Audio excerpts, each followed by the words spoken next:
Horror movies. There are so many iconic horror movies, and with the success of a movie, there's undoubtedly going to be sequels. Many sequels. And they will often decline in quality the more sequels there are. But which franchise gets the worst, the fastest? Which one takes the quickest dive into low quality? That's what we're here to find out. For today's video, we will be looking at these horror/thriller franchises: Child's Play, Evil Dead, Friday the 13th, Halloween, Hellraiser, Scream, Saw, Texas Chainsaw Massacre, and, of course, Nightmare on Elm Street. Starting with the franchise that maintains the quality the best throughout all its movies, and ending with the franchise with the lowest quality. Now, this is not a review of the individual movies, but an overall review of the whole franchise. Some of the lowest ranked franchises have some of the best films, but they weren't able to maintain that quality throughout their sequels. So, without further ado, let's begin. The first set of movies we'll be talking about is Saw. There are currently 9 Saw movies. Now, I've put Saw at the top of this list because it's honestly very impressive. The first 7 movies are so interlocked and complicated that it's just impressive. Now, the first Saw basically sets the blueprints for the rest of the franchise. The basics of a Saw movie is that there are people in deadly traps that give you a choice. There will be flashbacks that start to give us pieces of information that will help us put the story together, and there will be a big reveal plot twist at the end. Saw 2 to 7 basically follows this blueprint. Now, this sounds like it could get very gimmicky fast, but somehow they don't. The big reveals at the end are always really good and keep you on your toes. Saw is also a very engaging film. Nearly every trap offers a choice. Generally, you have to sacrifice something to survive. Sometimes it's something physical, like a hand, or sometimes it's something emotional, like a friend. Either way, it always makes you think, could I do this? Would I survive in this situation? This helps keep the franchise interesting and engaging. They're also engaging movies because you're always trying to think one step ahead of them to figure out what their twist is. Now, since there are movie franchises on this list that get much worse than this one, I won't waste my time talking about each individual movie in Saw. So let's just go over some quick points instead. One of the issues with the Saw franchise is its protagonists. Every movie follows different survivors. This makes most of them forgettable, and some of them are outright annoying, like my personal least favourite character, Jeff. Jeff appeared in Saw 3 and was absolutely useless. He always reacted too slow, letting everyone die. It's not that he doesn't try to save everyone, he just wastes too much time. Now, this is just a personal irritation. But overall, this makes sense. The characters in Saw can't be too likable since they're there to basically just be killed, so we're not really supposed to get attached to them. One of the only other problems I think the Saw franchise has is that they're all very similar, which could get boring, but I personally didn't find it boring since the overall story kept it interesting. But the main premise is always the same. Now, after the original 7 Saw movies, there was a 7-year gap. Then they made 2 more movies, Jigsaw and Spiral. In my opinion, Jigsaw is easily the worst Saw movie. It has a very modern feel to it, and it's supposed to take place before the original Saw movies, so it feels out of place that it would feel so modern and new compared to Jigsaw's original traps. It just doesn't fit very well in the Saw franchise, it feels very out of place. This movie also tries to connect itself to the original movies, and it feels very forced and unnecessary. It overall is just the worst Saw film. And last, there is Saw's final film, Spiral. Spiral is pretty good. It does its own thing, which felt very refreshing and new, and it doesn't try to forcefully connect itself to the past, which works in its favour. Overall, this was a really good film. But enough about Saw, we have a lot worse franchises to talk about, so let's move on. Number 8, Scream. There are currently 5 Scream movies. Now, obviously the original Scream is the best in the franchise. The original is a clever deconstruction of the horror genre, while also being a brilliant thriller at the same time. The genre deconstruction aspect of the original movie played well until its sequel, Scream 2. This gave Scream 2 the perfect setup. It's a deconstruction of sequels. Scream 2 begins with a murder at a cinema, which is playing a movie called Stab, which is an in-universe movie following the events of the original Scream. These movies aren't afraid to get meta. Scream 2, for the most part, holds up the quality of the original. The only area where this movie is lacking is the villain reveal. Now, I'll avoid spoilers here, but the identity for the killer is rather underwhelming. They barely appear in the movie, making it a rather unsatisfying conclusion. The Scream franchise starts to show its cracks in the third film, Scream 3. In my opinion, this is the weakest Scream movie. The plot twist villain is worse than Scream 2's reveal, and this movie retcons events that happened in the original Scream. This undermines aspects of the original Scream, which brings this movie down. It also has some pretty bad plot devices, like the voice-changing device, but even though it's the worst of the Scream movies, it's nowhere near as bad as some of the franchises we're going to cover later on. Scream 4, like the others, is very meta, pointing out how many slasher franchises get a ridiculous amount of sequels. Scream 4 was pretty good, I don't have too many complaints with it. Its main weakness is it just doesn't achieve the level of greatness the first 2 films did. It also follows the Scream formula a lot. Lots of things we have become accustomed to in Scream movies happen in this film, making it feel a little generic. It just follows the same things previous movies did. And finally we have Scream 2022, or Scream 5. Honestly, I don't have much to say about this one. It was just an alright film, nothing special, but nothing particularly bad. So overall the Scream franchise maintains quality throughout all of its films. I would recommend the entire series. The self-aware commentary on the film industry keeps it interesting. Even at its worst, Scream barely scrapes the surface of bad movies. The 7th movie franchise we'll be covering is The Evil Dead. There are currently 4 Evil Dead movies, which is the lowest amount of movies for a franchise on this list. It has its 3 original movies, a remake, and a TV series. Now we won't be talking about TV shows in this video, so let's just jump right into discussing the movies. Now the first 3 movies are all really amazing. I have nearly no problems with them. The only reason they're below Scream and Saw is that The Evil Dead struggles with consistency. Now consistency is a big factor I took into consideration when judging the quality of these franchises. If the films can stay consistent with each other, it shows planning and thought went into creating the story.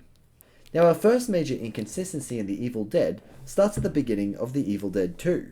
In the beginning of The Evil Dead 2, we get a retelling of the first movie, but modified. The major difference is that all of Ash's friends are basically deleted from this film. The only one who wasn't removed was Linda, his girlfriend. Now the reason this rewrite happened is because there were some issues with the rights to the movie. Essentially, when they wanted to make the sequel, they didn't have the rights to their own movie, so to work around this they did a short recreation of the events from the first movie, but altered the scenes and changed the actor for Linda.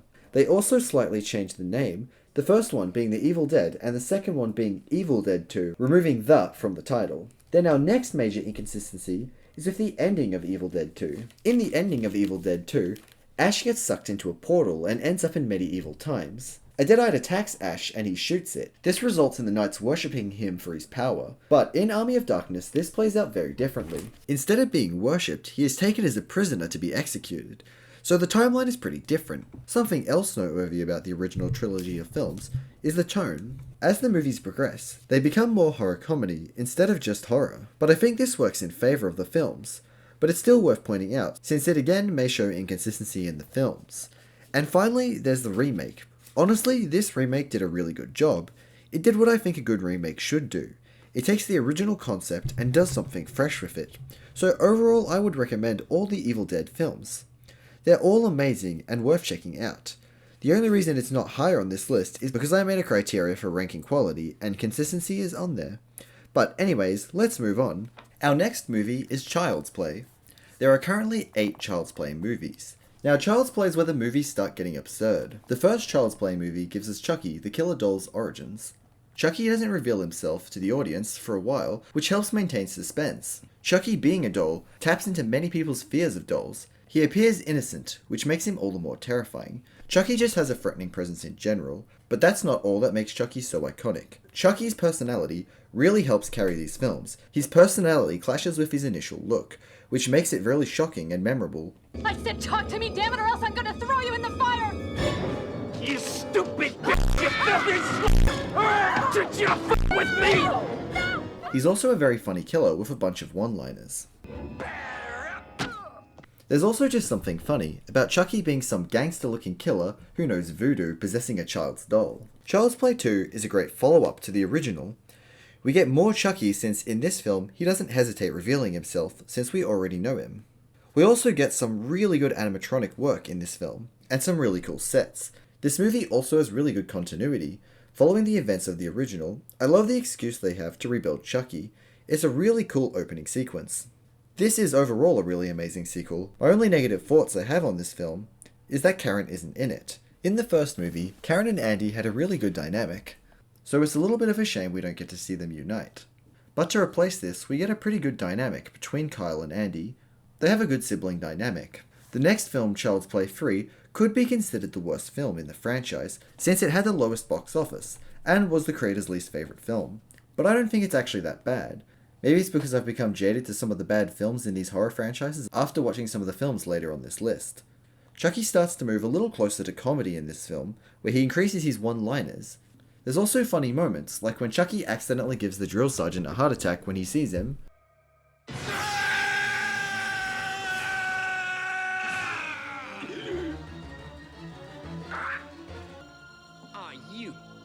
gotta be f***ing kidding me.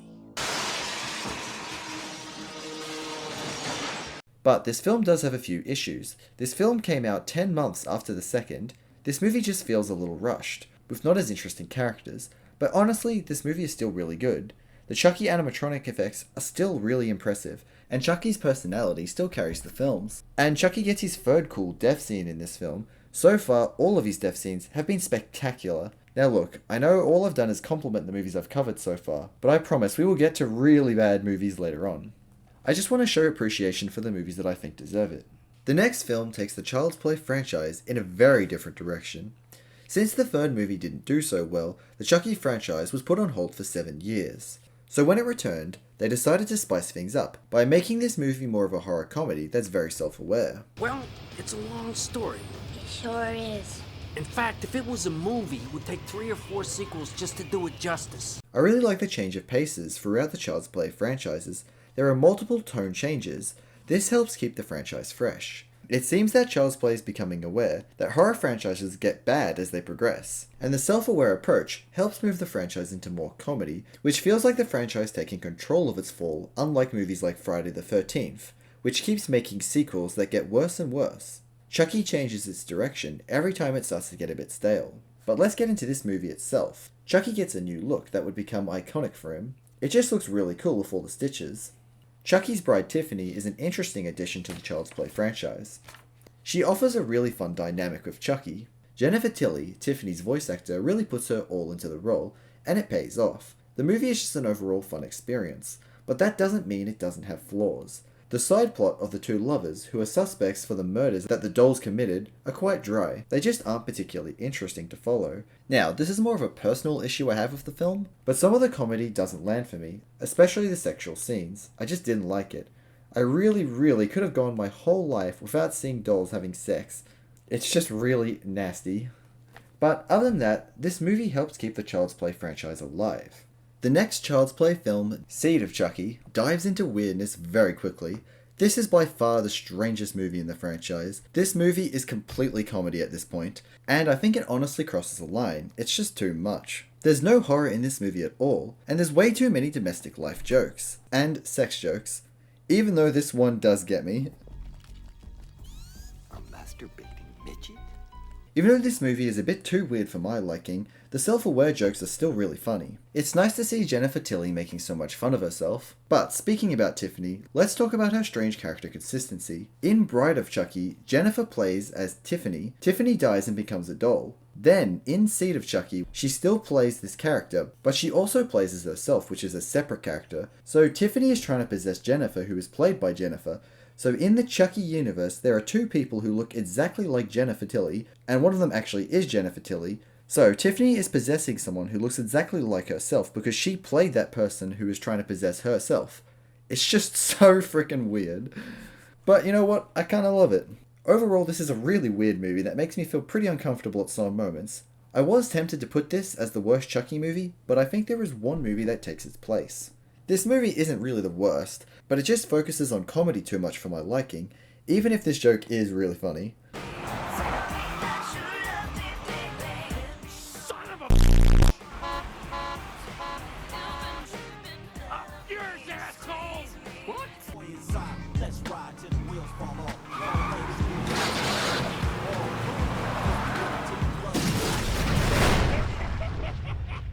This movie wasn't received well at all. I can't imagine why with a title like that. And this had some unfortunate consequences for Chucky's next movie. The next movie became direct-to-DVD. The next film, Curse of Chucky, takes a 180 turn away from comedy and back to horror. After Seed of Chucky failed, they moved away from comedy and focused more on horror again. This movie does an excellent job with its set design. It really sets the mood. There's lots of suspense in this film, having Chucky reveal himself halfway through the film, like the original. This movie kind of acts as a soft reboot for the series. It's a movie that continues the continuity of the other films, but also acts as a good entering point in the movies for newcomers. Now, let's get into my critiques of the movie. At first, I didn't like how Chucky looked, but we got an explanation and fixes for this look, so I don't really mind actually. Second is, I don't love the extra lore and backstory Charles Lee Ray, aka Chucky, is given in this film. It just feels out of place in context with the original film. And finally, I think the movie feels a little depressing. Our main character is very sympathetic, and the setting is very dark and gloomy. This paired with the ending that I won't spoil, leaves you feeling a little bit down, unlike the original film that had a good balance between fun and fear. But overall, another great film in the Child's Play franchise. But I can't say that about the next film, Cult of Chucky. I think Cult of Chucky is my least favourite of the Child's Play franchise, but it's still pretty close to Seed, not gonna lie. Cult of Chucky follows our main survivor from Curse of Chucky. The movie takes place in a mental health hospital, and is very bland. It's literally more bland than an Aperture Science test lab. This is the result of the movie trying to be artistic, which it achieves in some scenes, but it just comes off as too blank. This paired with the depressing tone of the patients makes the movie far less enjoyable. This movie is also the most gory and violent film. It just leaves a bad taste in your mouth. It feels very aggressive. And don't even get me started about the pervy doctor. Overall, I just felt uncomfortable watching this movie, which is probably the point, but for me it didn't feel like it hit the scary mark, it just felt really depressing and just gross. Something I do like about this film is the fact that it has multiple Chuckies. Chucky figures out how to divide his soul, and this has some weird outcomes. Now, spoiler alert for the ending of this film, but it actually has a very abrupt ending. And the ending is just a little bit confusing as well, leaving Charles' soul spread across multiple dolls and our main character. And with that, we conclude Chucky's movie timeline. This timeline does continue in the Chucky TV series, but I won't be covering that here. Now, our final film in the franchise is Child's Play 2019, a remake. This remake takes a different approach to Chucky. Instead of a murderer possessing a doll, he is a malfunctioning robot. I always appreciate when a remake takes an idea and changes it. While the robot thing isn't quite as interesting, it's still a fun side film. This Chucky lacks the original Chucky's personality, but makes up for it by being uncomfortable and a little sympathetic. Whenever it does something wrong, the robot doesn't understand that what it did is wrong. I felt very uncomfortable when this happened, which works in this Chucky's favour, but also he killed the cat, and that's completely unforgivable. Chucky is voiced by the legendary Mark Hamill in this film, and that alone got me excited for this movie. Overall, this movie was good, but I don't need a sequel for it. You just can't beat the OG Chucky on this one. But with that, we've covered all the Child's Play movies. It's a solid franchise. It maintains a consistent story all the way through, which is extremely impressive due to the tone changes. And the tone changes are an excellent addition to the series. It keeps it constantly fresh. Many movie franchises get stuck doing the same thing over and over and over again, but Chucky constantly finds a way to stay interesting. It always adapts with the times. It laughs at itself, which keeps it enjoyable, and I personally think this was essential to Child's Play's success. I look forward to seeing where Chucky goes next. Our next franchise is Nightmare on Elm Street. There are currently 8 Nightmare on Elm Street films. The Nightmare on Elm Street films are a really fun horror franchise. Its focus on our killer, Freddy, who's a dream demon, can lead to some interesting situations. He can enter people's dreams and kill them while they sleep. This concept alone leads to some really creative and interesting scenes. This keeps Nightmare on Elm Street constantly fun and interesting, even at its worst. Its dream focus also leads to some really good horror. It being in dreams allows us to explore our survivors' worst fears, which gives us lots of creepy moments. And the idea that sleep alone can kill you is terrifying. We all need to sleep. It's just inevitable. No one can stay awake forever. And like Chucky, our main villain Freddy has a fun personality, which helps carry these films. But even with all these positives, Nightmare on Elm Street has some very bad films, and unlike Chucky, it's not self-aware enough to avoid becoming bad. The first Nightmare on Elm Street is a great film. Its practical effects are mostly amazing. Scenes like Freddy pressing his face against this wall was so cool. But there are also moments that are really funny, like when Freddy has really long arms. This movie also has so many iconic scenes and moments. Freddy dragging his knife hands along the wall is so iconic. It also gives us the iconic house that features in most of the Nightmare on Elm Street films, and the boiler room that Freddy likes to hunt in. The next Nightmare on Elm Street film, Freddy's Revenge, is rather weird. It's not bad, it's just different. This movie feels very separate from the rest of the films. For one, Freddy's more serious in this film. He doesn't even crack any one-liner jokes in this film, which has become iconic to his character. In this film, Freddy's powers also seem a little different and inconsistent in this film. He openly runs around in the real world massacring teens at a party, which is odd since he nearly always kills people in their dreams. And Freddy's main focus in this film is possessing the main character, Jesse. This film also feels unconnected in terms of story. Its only connection to the original movie is Freddy and the house from the original movie. While later movies would often have some of the survivors from the previous film appear in their film to introduce new casts. But other than that, it's a pretty fun film. We get some cool effects again, especially when Freddy transforms.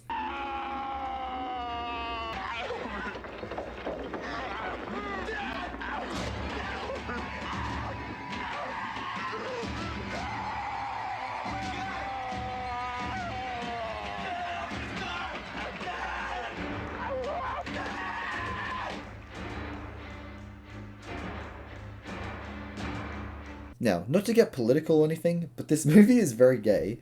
There are lots of gay references, all throughout the movie. For 1985, this was pretty unseen. It's also just kind of funny to see all of these sexual references in here, but overall, this was a pretty good film. But it was a little bit forgettable based on the fact that it feels so separate from the other films. Now, our next Nightmare movie might be my favourite, other than possibly the original.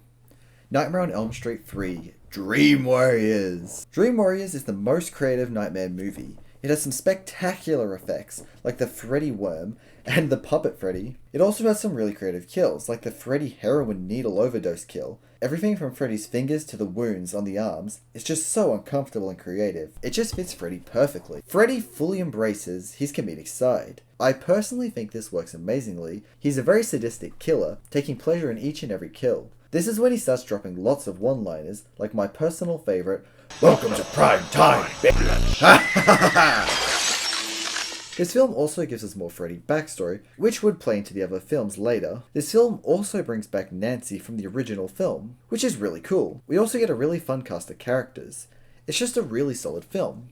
My only minor complaint is that it is a little corny, like the part where the wizard kid fights a chair, but honestly the corniness works in its favour for the most part. The next film, Nightmare on Elm Street 4, The Dream Master, is a bit of a step down from Dream Warriors. Its dialogue and writing are significantly worse than the last, and the movie kills off our surviving cast from Dream Warriors pretty much immediately to replace them with far less interesting characters. The effects in this movie vary a lot. The opening scene where Freddy is resurrected is really impressive and cool, but also really odd.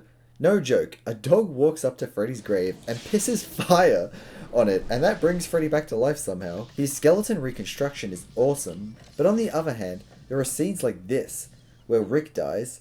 It's just so lazy, this bit. Rick is literally fighting nothing. Freddy is supposed to be invisible or something. The ending of this film is really unsatisfying as well. It comes out of nowhere and makes no sense at all.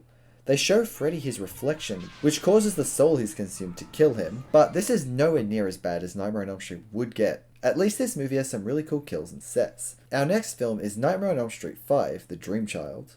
And man, is this a freaking weird film. Freddy's resurrection is so weird. We see his mum give birth to this thing, and it scurries into the church that Freddy died in Dream Masters. It then climbs into Freddy's old clothes, becoming normal Freddy. The rest of this film is just very odd, and all over the place. There are dream sequences that constantly jump out of nowhere, and the plot is messy as hell. Things just happen because they can. But probably the worst aspect of this film is how boring and one-note the characters are.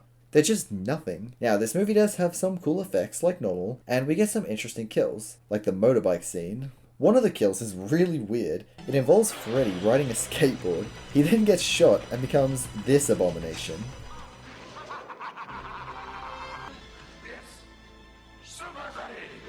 After this, Freddy turns this guy into paper and cuts him up. This, in my opinion, is a bit lame because he's literally just cutting paper. But worst of all is the ending. It's just so freaking weird, dude. It's so weird. Now, this is going to be hard to explain because it's just so weird, but here we go. So, Freddy is trying to possess and control our main character Alice's unborn child, who has projected his consciousness as a young boy in the dream world, but Freddy's dead mum convinces this odd child to spew out the souls that Freddy's been feeding it. The souls rip the baby Freddy from the beginning of the film out of regular Freddy's chest. Then Freddy's dead mum grabs baby Freddy and absorbs Freddy back into her womb. Then Alice does the same with her unborn child. What? What the hell does any of that even mean? It's just so freaking weird. I don't even know what to say. I think it kind of just speaks for itself how weird this is. But moving on from this extremely bizarre movie, we have Freddy is Dead, The Final Nightmare. This is by far the worst Nightmare on Elm Street. There is actually no competition. Where do I even start? Well, let's start in the opening. Throughout the Nightmare series, there's normally a quote about dreams at the beginning of each film. But with this movie, we get a quote from Freddy himself. And that quote is, "Welcome to prime time." What a way to start a film, honestly. I found this hilarious, but it was a really, really odd choice. Like, that's how you want to start your film? Now, a lot of off-screen stuff happens between this movie and Dream Child. In the 10 years between the films, Freddy kills every single child and teenager in Springwood, except for our last survivor. What? What? Are you actually kidding me? He's literally killed every single kid, and off screen as well. This is just so much info that comes out of nowhere. It's honestly ridiculous that this much has happened outside of the films. This film also has a habit of changing Freddy's powers and abilities. We find out that Freddy can't leave Springwood, and when he kills people, their bodies completely disappear. This has never happened before. Normally we get to see the results of the dream attack on the person's physical body. The whole film is filled with inconsistencies like this. It's really lazy, honestly. And it's not just the rules and consistency that's lazy, the writing in general is as well. But as a result of this bad writing, we do get a couple of really funny quotes, like, Travel in time! this movie easily has one of the worst kills in it. Freddy traps this kid in a video game, and it actually looks like poo. The backgrounds look like they were made on MS Paint. It's actually so freaking garbage. But that aside, the kill gets even worse when this happens.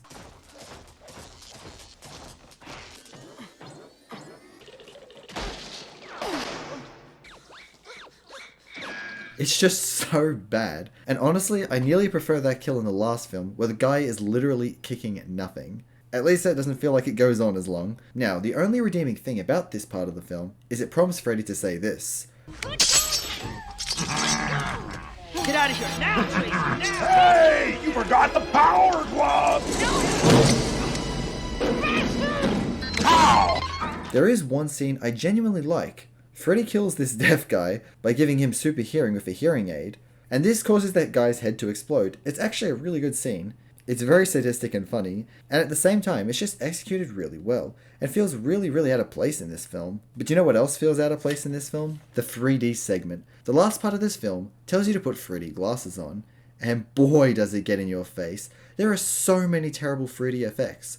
The worst one in my opinion are these. They look terrible, they look just awful, and they also mess with Freddy's lore. Apparently these creatures are the reason that Freddy can enter dreams. We did not need this retcon. And on top of that, we have this horrible flashback to the moment Freddy dies and becomes a dream demon. Ready? We know what you want. I want it all! Of course you do. Then open up. And you shall be Forever! It just sucks. This whole movie just sucks. It's just full of retcons and rules that make no sense. Freddy even has a secret daughter, and as the title suggests, she actually kills Freddy for real, in such a lame way as well. This is how the original timeline ends for Nightmare on Elm Street. Ugh. Happy Father's Day. Kids. The movie was just so sloppily written, and just copies stuff that happens in all the original films. And speaking of the original films, we get a montage of all the better Elm Street films in this one, and to wrap it up, we get this. I actually lost my shit when this happened. No joke, the credits gave me more enjoyment than the actual film did. But with that, that concludes Nightmare on Elm Street's original timeline, but we still have 2 more films. Now, the next film gets really meta. It's called Wes Craven's New Nightmare. Now, this makes sense, since after this film, Wes Craven would go on to make Scream, and we all know how meta they are. The plot of this film is based on the actors who played the characters in the original films. So the actors are acting as themselves. In this film, an evil entity uses Freddy's image to haunt the actors from the Nightmare on Elm Street movies. Now, there's a lot more to the story than that, but since I spent so much time on Freddy is Dead, I'll be brief with this one.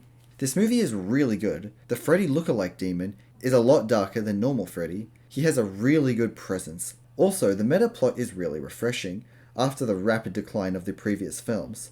And it's also really fun to see the returning actors for this film. The only small complaints that I have with this film is the child acting. It's not great, and there are a few effects that aren't great either, but overall it's a really cool film, definitely worth checking out. Now after this film, there was a very interesting film released. Freddy had a crossover with Jason from Friday the 13th, but I'll cover this movie later in the Friday the 13th section. So that leaves us with one Nightmare on Elm Street film left. Nightmare on Elm Street 2010 remake. And honestly, I wish this movie didn't exist. It's just gross. This movie is a remake of the original. It copies a lot of the scenes from the original, but it doesn't improve them. Scenes like this look terrible.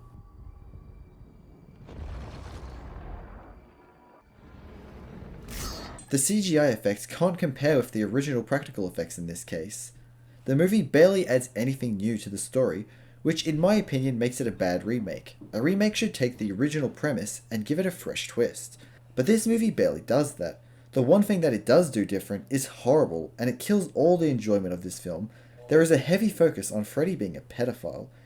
It's disgusting and gross. Now, the original Freddy was always pretty sussy. I mean, just look at all of these weird tongue stuff he does. Gross.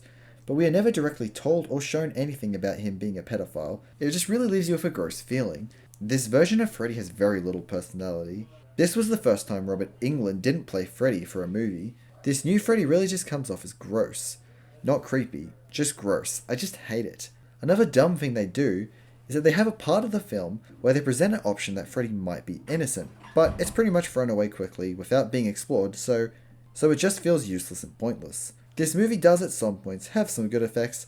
I just can't enjoy this film with the heavily implied crimes that Freddy's committed. Overall, the Nightmare on Elm Street films are very creative and fun. Freddy really carries this franchise with his personality and antics. The franchise does have a big decline after Dream Warrior. Dream Master definitely starts to decline, but Dream Child and Freddy is Dead absolutely tank the franchise. Its only saving grace after this point is Wes Craven's New Nightmare, but it's followed with another decline with the remake. The next franchise we're covering is Friday the 13th. The Friday the 13th franchise currently has 12 movies, which is pretty ironic. Friday the 13th gives us one of the most iconic slasher killers ever, Jason Voorhees. Even people who don't like horror probably recognize Jason's iconic hockey mask. But how did it all start? Now, if you haven't seen the first Friday the 13th or Scream, you might be surprised to find out that Jason isn't even the killer in the first film. This movie hides its killer throughout the film. This movie's actually pretty slow. This can be good and bad. We get some good suspense building, but we also get some really long lingering shots that just feel like they're wasting our time. This is probably the movie's biggest flaw. But some of these lingering shots are really carried by its score. The music in these films is just iconic. It does an amazing job at building atmosphere, and is used pretty well for storytelling. Even if we can't see the killer, we always have excellent sound cues to indicate that there's a threat around. Another excellent aspect to this film is its effects. The kills are brutal, it's actually really impressive. Now, spoiler alert, but the killer is revealed to be Pamela Voorhees, Jason's mum. She's basically seeking out revenge on the camp counselors for letting Jason drown. This isn't really a good reveal because at this point in the film, we've only very briefly heard that a kid drowned in the lake. But honestly, this isn't the worst reveal throughout the franchise. Some of the movies later on would get way worse. And besides, Pamela Voorhees does some really good acting and sells the role. She is clearly one of the big highlights of this film. On a side note, another character I really enjoyed was Crazy Ralph. He's so over the top and funny, screaming, "There's a death curse!" It's got a death curse. He also has this really funny scene where he jump scares us from inside a pantry. What the hell was he even doing in there?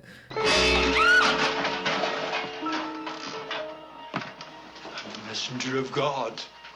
You're doomed if you stay here. Our movie concludes with this calming shot of our final girl resting in a boat. But that doesn't last long because we get this weird cop-out ending. This cop-out ending situation would carry on through most of the Friday films, and that would make the continuity of the films very confusing. But anyway, back to the ending. We finally get to see Jason, but as a little boy. He jumps out of the lake and grabs our final survivor, but it's revealed to be a dream. Or is it? It's quite the iconic and vague ending to the first film. It's overall a good film that would go on to change the horror genre forever. The next film, Friday the 13th Part 2, would come out only a year later. This film was a lot more fast-paced and full of action. It also has a much better cast of characters, who have a lot more personality. This movie copies the original in a lot of ways. We have an unknown killer killing campers. It's basically a copy of the original. That's a big aspect of the Friday the 13th movies, is you always know exactly what you're going to get. Something else you can expect from these films is lots of inconsistencies. The killer is revealed to be Jason. This is weird for a number of reasons. One, he drowned as a child in the first film. That's the reason his mother became a killer. But in this film, he is killing campers for killing his mother, who was killing campers for letting him die. It just makes no sense, and there is absolutely no reason or explanation for this. Also, in the last film, we see Jason jump out of the lake as a kid, but now in this film, he's a fully grown adult. It's just really weird.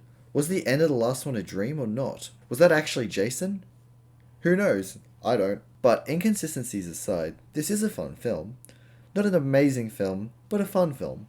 I personally like it more than the original film. Our main survivors make it back to camp after shoving a machete into Jason's neck. They are relieved to find out that their dog survived when suddenly Jason jumps through a window. But then our main character wakes up in an ambulance. Her friend and dog are gone.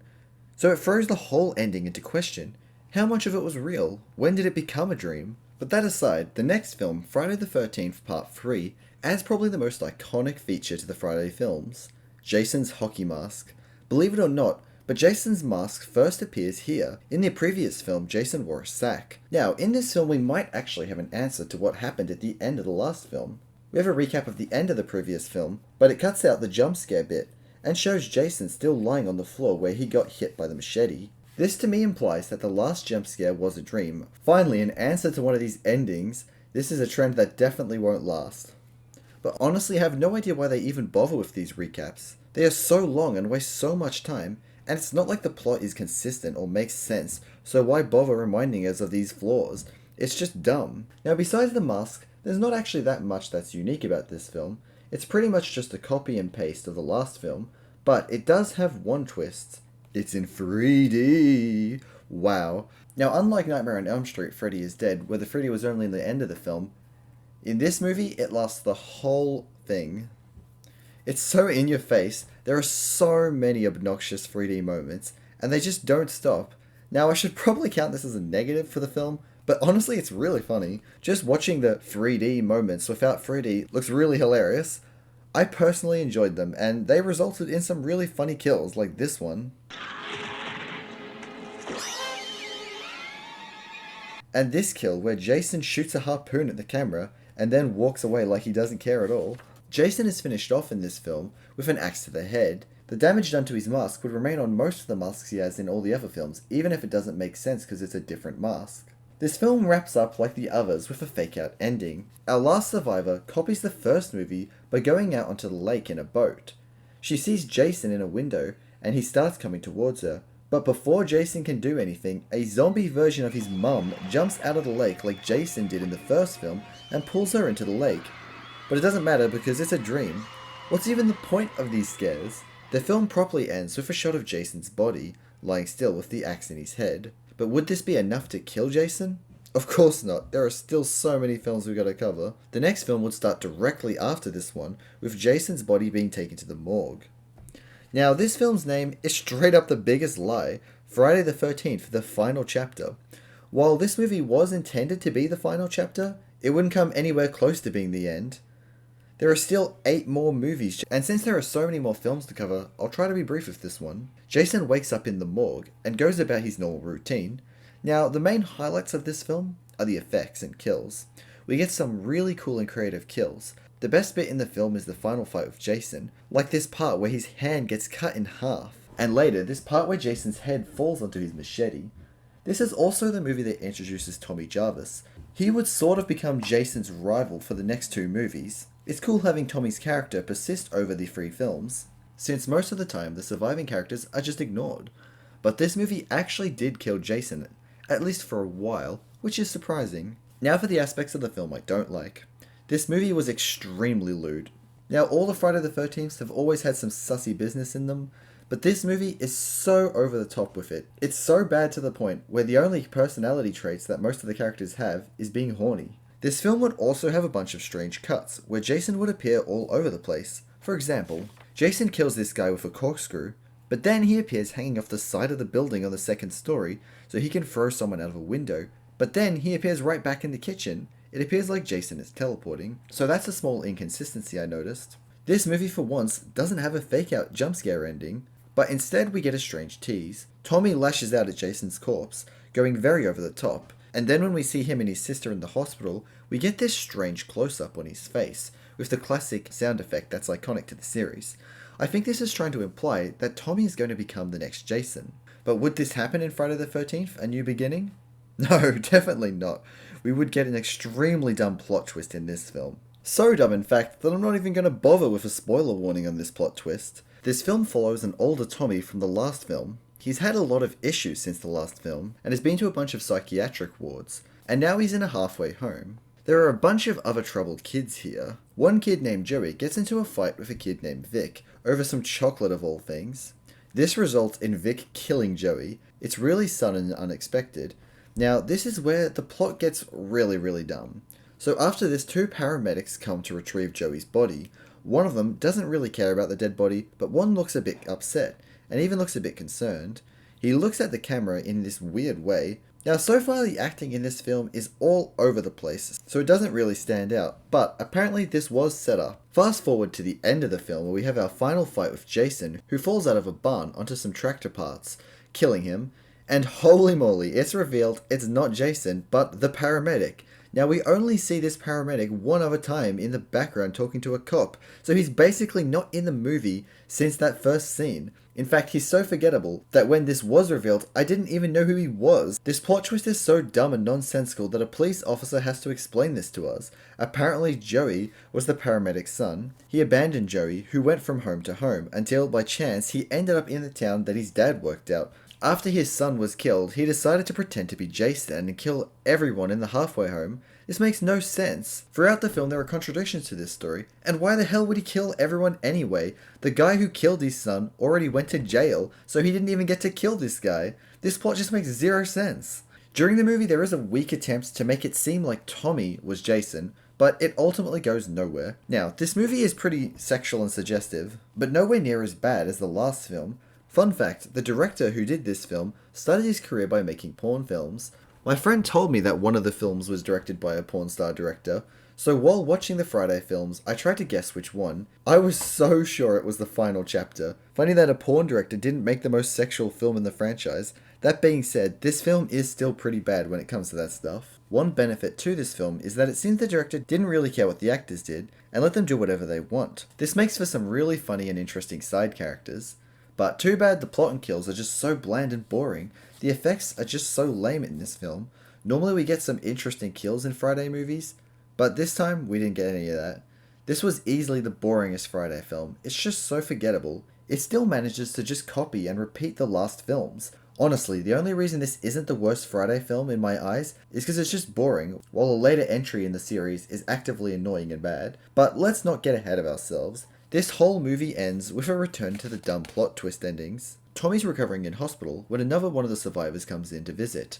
Then Tommy stabs and kills her out of nowhere, but don't worry, it's just a dream. Wow, what a plot twist, haven't seen this one before. Tommy picks up the hockey mask after he wakes up, so basically they are setting up that Tommy is the next killer. Seriously, this went nowhere last time and they want to do it again? So does Tommy become the killer in Friday the 13th Part 6, Jason Lives? Well, based on that title, it's a definite no. And thank God, that would have been so dumb. Jason Lives is one of the best Friday movies. It has such a cool beginning that was really memorable. Jason's resurrection. Tommy, now a grown man, goes back to Jason's grave to make sure Jason's body is destroyed. Upon seeing the body, he gets mad and starts attacking Jason's body with a metal rod. But ironically, in his quest to make sure Jason never comes back, he accidentally brings him back. Lightning strikes the rod, and in a Frankensteinish resurrection, Jason's back. This clip is so freaking cool. This starts the zombie Jason era, where he's confirmed to be paranormal.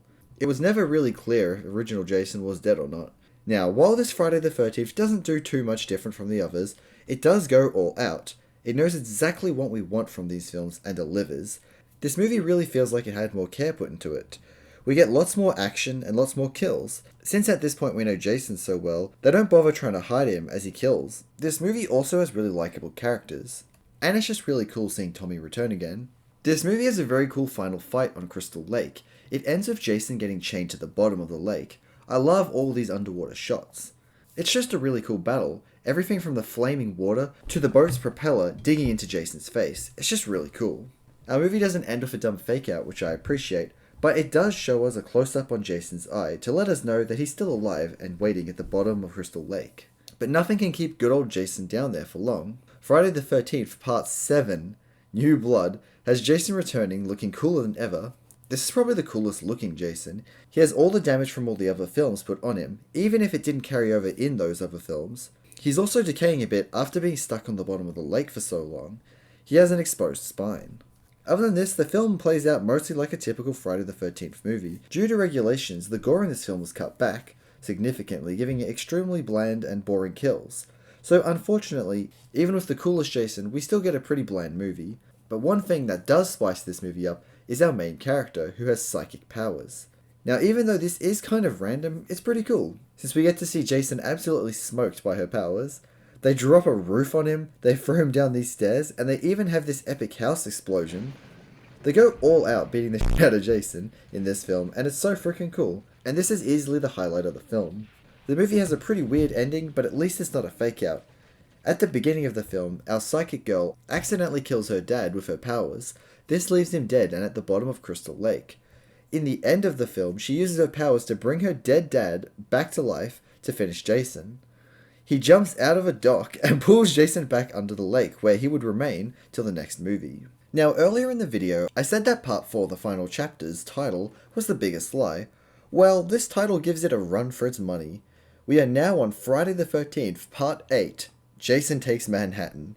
And Jason is barely in Manhattan. Most of the movie is spent on a cruise going to Manhattan. A small boat is traversing Crystal Lake.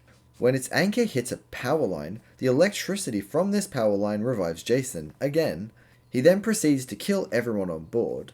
The boat goes past the cruise ship, and Jason switches rides. Now, I'll skip over most of this film since it's nothing special. It's just Jason killing people, except this time it's on a boat instead of a camp. One thing I will bring up is how weird some of the editing is in this film. It makes it seem like Jason is teleporting around a lot. Now, I know there are lots of theories discussing if he can teleport or not. What do you think? Is it just weird editing, or is he actually teleporting? Let me know what you think in the comments. And this film has the most toned down kills in the series. It's just not a great film. But, to wrap it up, they finally make it to Manhattan at the end of the film, where we do get one cool / kind of funny kill.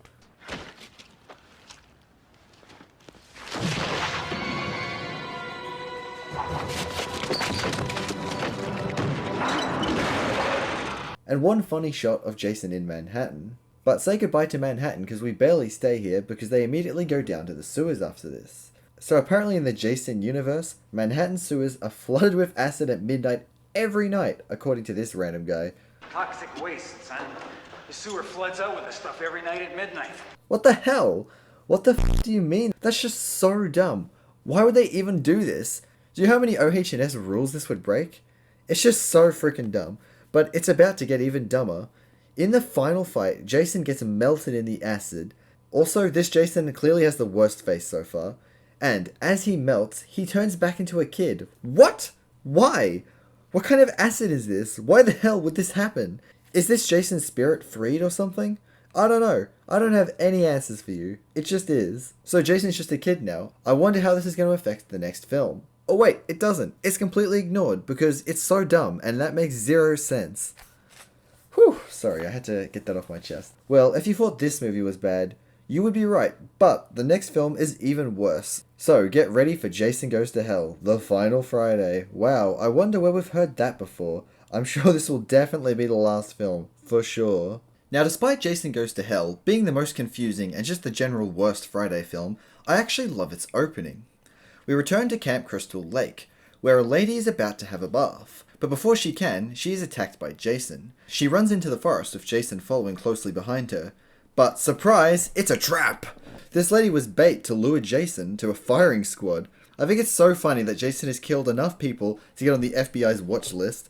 They quickly take action by pumping him full of lead. It's just so funny how many people are there to just shoot down Jason. They eventually end up blowing him up with a grenade. Now, the movie goes downhill pretty fast from here. Jason's body is taken to be examined. The coroner discovers that Jason's heart is still beating, all Davy Jones-like.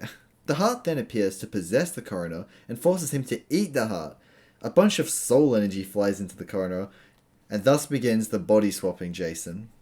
For most of this film, Jason's just swapping bodies between people, meaning literally anyone can be Jason. Why is this happening? Seriously, this is just so weird. This film introduces a bunch of new rules and powers for Jason, which is just so confusing. Apparently Jason is looking for another Voorhees, since starting from this film, Jason can be reborn by possessing one of his family members, and only a Voorhees can kill him, even though Tommy did technically kill him back in the final chapter. Sorry, not this final chapter, the other final chapter. After lots of messing around and body swapping shenanigans, we go to the Voorhees house, which has never been a thing before. And they find the Necronomicon in there. Yes, the Necronomicon from the Evil Dead. Like the actual exact prop from Evil Dead 2. Apparently this is supposed to imply that Jason was brought back to life by his mother with the Necronomicon. This technically means back in Friday the 13th Part 2, Jason was a Deadite. This messes with the lore so much. This also means that the Evil Dead is canon to Friday the 13th. What? I can't make it up. But that won't be the last crossover in this film. But before we can get to that, we have some really weird stuff to cover. There's apparently a magic transformer knife that can kill Jason, and apparently Jason's soul is actually an alien-looking worm thing that can body swap. What the fuck? This franchise is so weird. How does any of this make sense? Anyway, Slug Jason, as I'll call him, jumps into one of his relatives' corpses, causing a fully clothed and masked Jason to spawn in and just jump out of her chest. I don't even know what to tell you at this point. Look, I'm just telling you what's happening on screen. Eventually, they stab Jason with the magic knife, and he starts shooting soul fireworks. Then a bunch of hands from hell pull him underground, his mask being the only thing left. But, out of nowhere, Freddy's clawed hand pulls the mask down to hell. So yes, Freddy from Nightmare on Elm Street is also canon in this film. This makes everything so much more confusing. So basically, what they're saying is Evil Dead and Nightmare on Elm Street are canon to Friday the 13th. But in Nightmare on Elm Street, we can see Nancy watching the Evil Dead. So does that mean the Evil Dead movie exists in the Evil Dead universe? Fuck off with this bullshit. I choose to ignore this fact and pretend like everything's fine. As you can probably tell, this isn't my favourite Friday the 13th movie. Its overall story makes no sense at all, and it's really hard to follow. It's just a mess that adds far too many rules and implications for Jason. But at least it tries new things, which is something the series desperately needed. I always respect initiative, and at least this movie has that. And this film does also have some neat effects, like this melting guy. But believe it or not, this isn't even the most weird and unique film in the Friday the 13th franchise. That honor goes to the next film in the franchise, Jason X. This movie is Jason in space. Yes, space. Goodbye Crystal Lake, it's space time. The movie starts with this government prison that was built at Crystal Lake to contain Jason. He's become so much of a threat that they built a base here to stop him. The scientists here are debating if they should study Jason to figure out how he works, or just kill him. I think they should study him, since not even this franchise knows how he works at this point. But Jason easily escapes, killing most of the scientists. But Rowan, one of the scientists, manages to trap Jason in a malfunctioning cryo chamber, where both of them get frozen for 445 years. Yep, this movie takes place in the very far future. At this point, the whole world is just f***ed and abandoned, but a bunch of scavengers find Jason and Rowan and bring them aboard their spaceship. Welcome to space, Jason. Now, you may think this is a horrendous film, but honestly, I kinda love it. It's so corny and funny. The writers know this and just have a lot of fun with the idea. Jason X has some really cool kills, like the liquid nitrogen kill and the screw kill. Before you know it, this movie is Alien 2 with a bunch of space marines hunting down Jason. He of course deals with them in his classic Jason style. Jason then kills the pilot of the ship, which causes the ship to crash into a space station. The ship survives, but the space station does not. Apparently there were 20,000 people on that space station. So Jason is really stepping up his game this movie. The movie gets even more absurd when this android lady takes on Jason. Afraid I'm gonna have to hurt you now. Cam!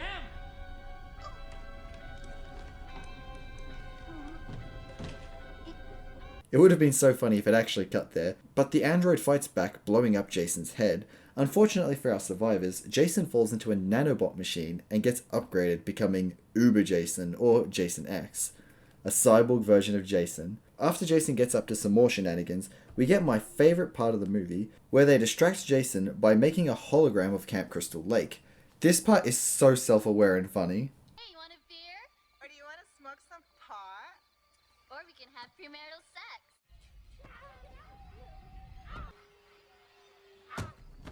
After some more shenanigans, the ship blows up with Jason still on board, but even this still isn't enough to kill our boy. He flies towards the escape pod our survivors are in, but before he can get to them, he is intercepted by one of the Marines. They both fly into the Earth's atmosphere. Yes, this is actually happening. Jason is getting thrown into the planet's atmosphere. We get one final shot of Jason's mask landing on the lake on Earth too. Does this imply that Jason will start haunting this lake on Earth too? Guess we'll never know, because this is the end of the original timeline. That's absolutely crazy. Just think about that. Just think about how far this franchise has gone. It started with this mysterious, suspenseful horror slasher with nothing supernatural, and now the story ends with a cyborg Jason fighting androids in space. Just wow. Honestly, wow. Now, if I was a professional movie critic, I would probably shit all over this film. But I'm not, so what the hell, this movie was really funny and actually really enjoyable, so go fight me in the comments if you disagree. But saying that, I do still have some minor critiques of this film. Like, there's so much trash dialogue, so many corny one-liners, it's pretty bad. But you know what, it sort of suits this movie. Now, the timeline may be over, but Jason isn't. He still has 2 more films to appear in.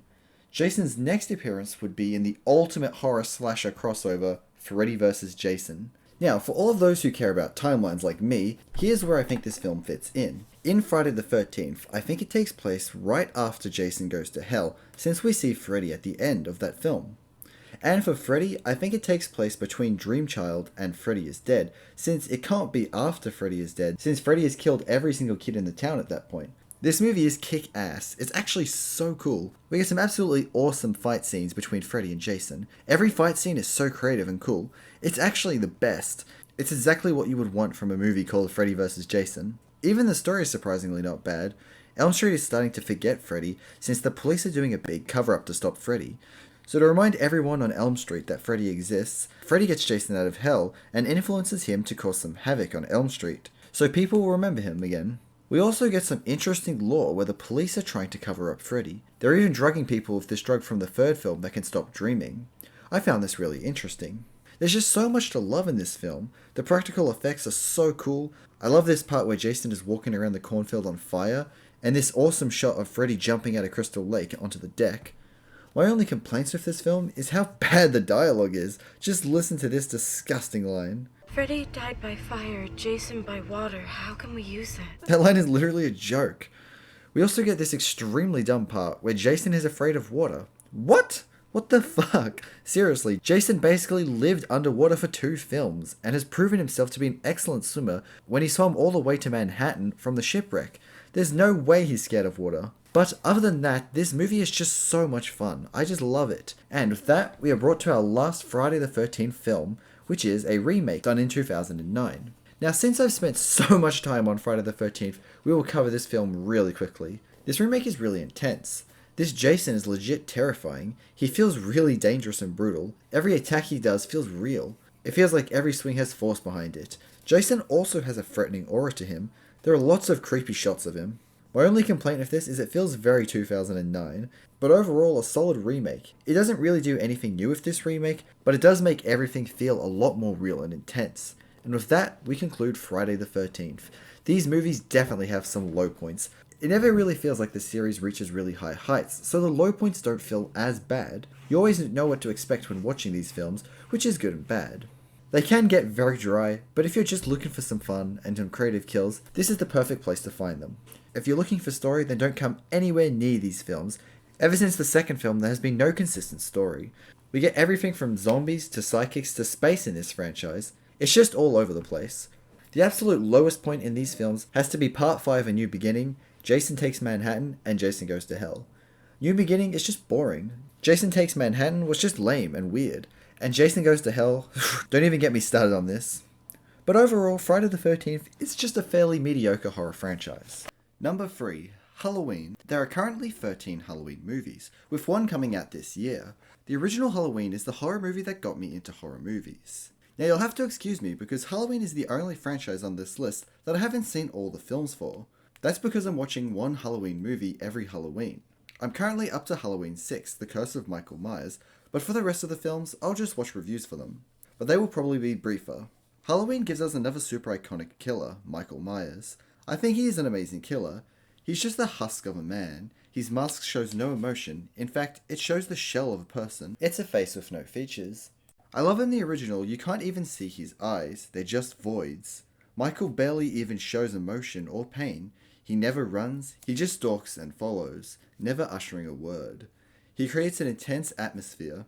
It feels inevitable that he'll catch you. He just walks because he knows he'll always get you. One of his best qualities is his lack of motivation. In the first film, his motivations are very unclear. He's just evil, pure evil, as put by Dr. Loomis. I realized that what was living behind that boy's eyes was purely and simply evil. A fun fact that nearly every Halloween fan knows is Michael Myers' mask is actually a William Shatner mask, or a Captain Kirk mask from Star Trek.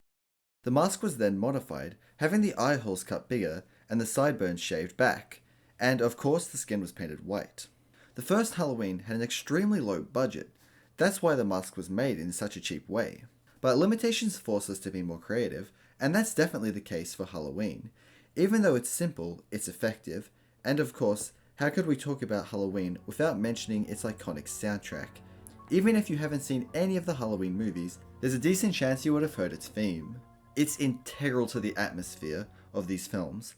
The plot for the original Halloween is nice and simple. Our opener gives us a first-person shot of young Michael Myers killing his sister. This results in him ending up in a sanitarium. 15 years later, we see Michael Myers escape. Michael returns to his hometown where he starts stalking and killing teens. And that's mostly the plot. We also have Dr. Loomis looking for Michael and Laurie and her friends going about their night until Michael Myers attacks them. The build-up is great. So many good shots from Michael's perspective. And just in general good shots. This really hits home the stalking aspect of the film. Our characters are constantly being watched. My favourite character by far is Dr. Loomis. He just comes up with the best lines. His overdramatic acting and side antics are just hilarious. I love this random scene where Loomis is scaring kids. Go ahead, Lonnie. Go in! Hey. Hey, Lonnie. Get your ass away from there.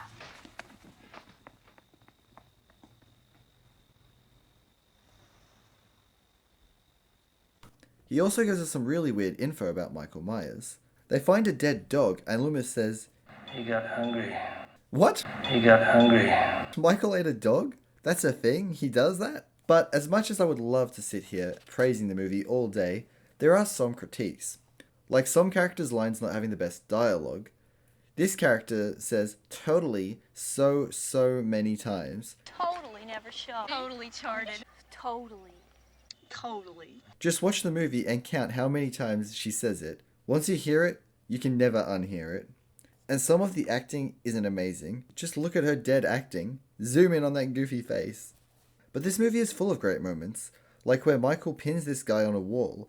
Even Michael looks impressed that the knife went through him and into the wall. And of course we have our iconic final girl chase scene. It's so funny that Laurie takes out Michael twice and then drops her weapon right next to him. I suppose these horror movie tropes had to come from somewhere. And finally we have Loomis finishing Michael by shooting him 6 times. Michael falls out of a window, but when Loomis looks down, he's gone. The movie ends with shots of all of our locations, in the dark, with Michael's breathing getting louder, implying he could be anywhere. A great way to end a great film. Now Halloween isn't the first slasher, but it's one of the movies that helped kick off the genre. Halloween sparked the slasher phase, so it's technically Halloween's fault that we got all those Friday the 13th movies, for better or worse. This leads us to the sequel, Halloween 2, which kicks off exactly where we left off. Like, exactly, we start with Michael falling out of the window and immediately have Loomis cement himself as my favourite character when he yells at this guy and runs off. Tell the sheriff I shot him. Who? Tell him he's still on the loose. Is this some kind of joke? I've been trick-or-treated to death tonight. You don't know what death is. He then goes up to the sheriff and just loses it. I shot him 6 times. What? I shot him 6 times. I shot him in the heart. Can't have gotten very far. Come on. I shot him 6 times. Yeah. This guy, this man, he's not human. Man, Loomis is just the best. After the original movie did so well, this one of course got a bigger budget. And that means more gore and action. Like this scene of the innocent trick-or-treater being hit by a police car. Laurie is sent to the hospital and Michael follows. This movie reveals that Laurie is actually Michael's sister, so Michael is here to finish the job.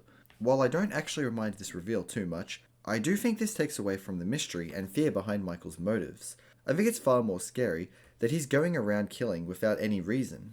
He's just evil. And this plot of Laurie being his sister would become really weird later on in the franchise. Most of this movie is spent in this seemingly empty hospital. Like seriously, there's like 5 people running it. On a holiday you'd think it'd be more busy. But whatever, I guess Haddonfield is just a mostly safe place, other than Michael. Once Loomis finds out who Laurie is, he ramps up the craziness by holding this guy at gunpoint and shooting at the window as a warning shot. What is it you fellas usually do? Fire a warning shot, right?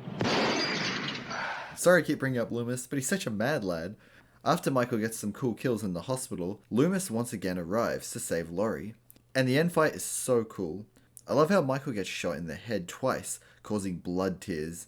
In a final sacrifice, Loomis blows himself and Michael up, and this would result in both Loomis and Michael's deaths, or at least it was supposed to be that way, but that would get retconned later. This was an amazing sequel. It does a great job at capturing the filming style of the original film, and feels like it wraps up the story nicely. Even though Michael is wearing the original mask in this film, it does look different.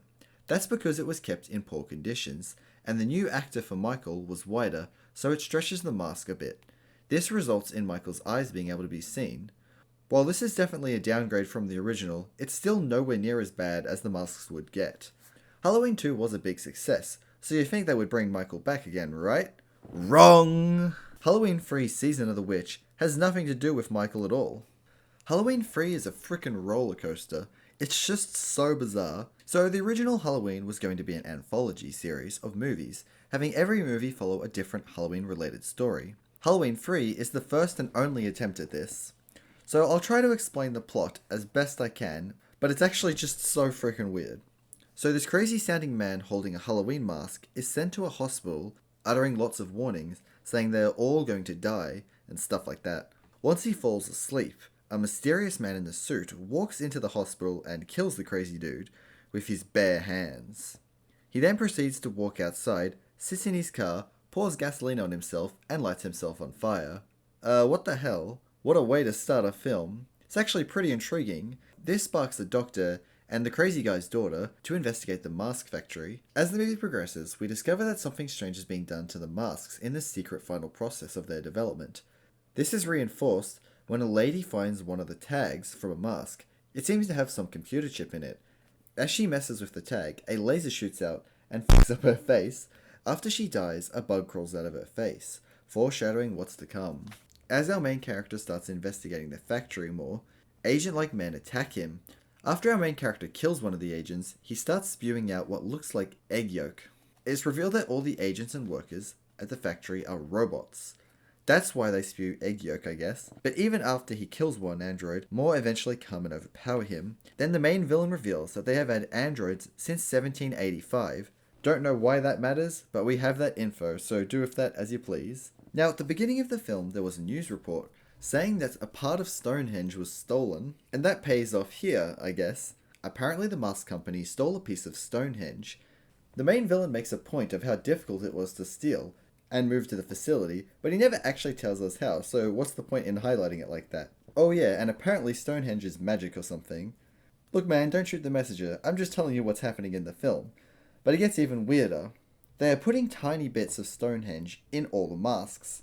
The villain gives us a demonstration of what the masks do. Now, something I haven't mentioned yet is this extremely annoying ad for the masks that plays constantly throughout the film. We have to hear it so many times. It's so annoying, but it does serve a purpose. When someone is wearing a mask and sees the ad, it kills them. But that's not it. It also turns their heads into bugs and snakes. So the bad guy's plan is to kill all the kids by turning their heads into snakes and bugs. That's actually the plan. Stonehenge is going to turn these kids' heads into snakes and bugs. I just can't get across to you how freaking weird this is. It's insane. Like, what do you actually say to that? That's the movie so far. And apparently their motivation for doing this is because people don't respect Halloween anymore or something. I don't know. I really don't know. I don't get it. After this, our hero escapes. It messes with some of the tags from the masks, causing them to explode and kill a lot of androids. After this, the main villain slowly claps and then gets zapped by Stonehenge, and this happens.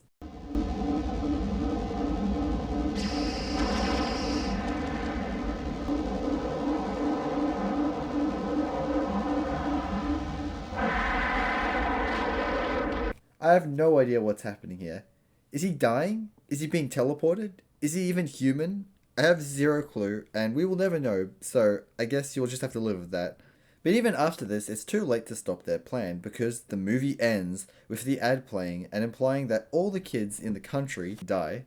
What the heck? Like seriously, this has got to be the most bizarre movie so far. I swear, the plot makes zero sense. Like, why is any of this even happening? But yeah, this movie's not great. That annoying ad plays way too many times. Oh yeah, and there's this side plot that's really gross. It's a love story with the Doctor. It's gross because the Doctor is twice the age of the love interest. Our main character is so sleazy as well, but at least our main villain is cool. He's so into the role, I just love it. Honestly, this movie is so weird that I kinda recommend it, to be honest. It just needs to be seen to be believed. Now, people obviously didn't like Halloween 3. Everyone was mad that Michael Myers wasn't in it. So, the next movie, Halloween 4, The Return of Michael Myers, obviously brings him back. But it's not just Michael who's back, but our favourite loony doctor, Loomis. Apparently Michael and Loomis survived this.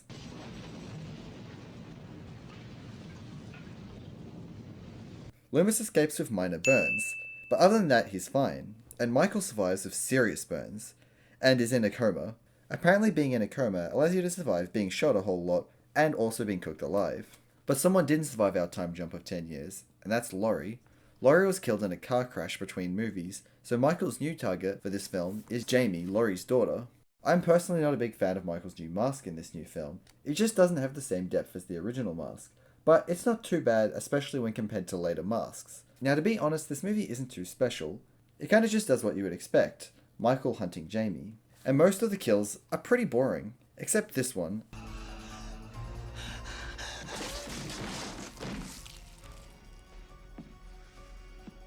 I love this kill. It's so stupid. Michael stabs this girl with a shotgun. It's so funny that he doesn't use it like a real gun, and would prefer to pin someone to a wall with it. We also get this funny side plot, where Loomis is ranting, gets a mob started. They go around hunting Michael, but accidentally kill some innocent people. It, Earl. It's Ted Hollister. You dumb son of a bitch. Rip, I guess. Anyway, the movie ends with these cops completely gunning down Michael, who then falls into a mine shaft where he would stay till the next film. But the movie's not over yet. Halloween goes and pulls a Friday the 13th by having Jamie become a killer tease. Jamie copies Michael's first kill from when he was a child. Loomis sees her holding scissors with blood on them, and his immediate reaction is to try and shoot her. He's stopped but has a complete mental breakdown. Would Jamie become the next Michael Myers? No, of course not. Just like in Friday the 13th, this plot point was changed. The next movie, Halloween 5, The Revenge of Michael Myers, is a huge step down in quality.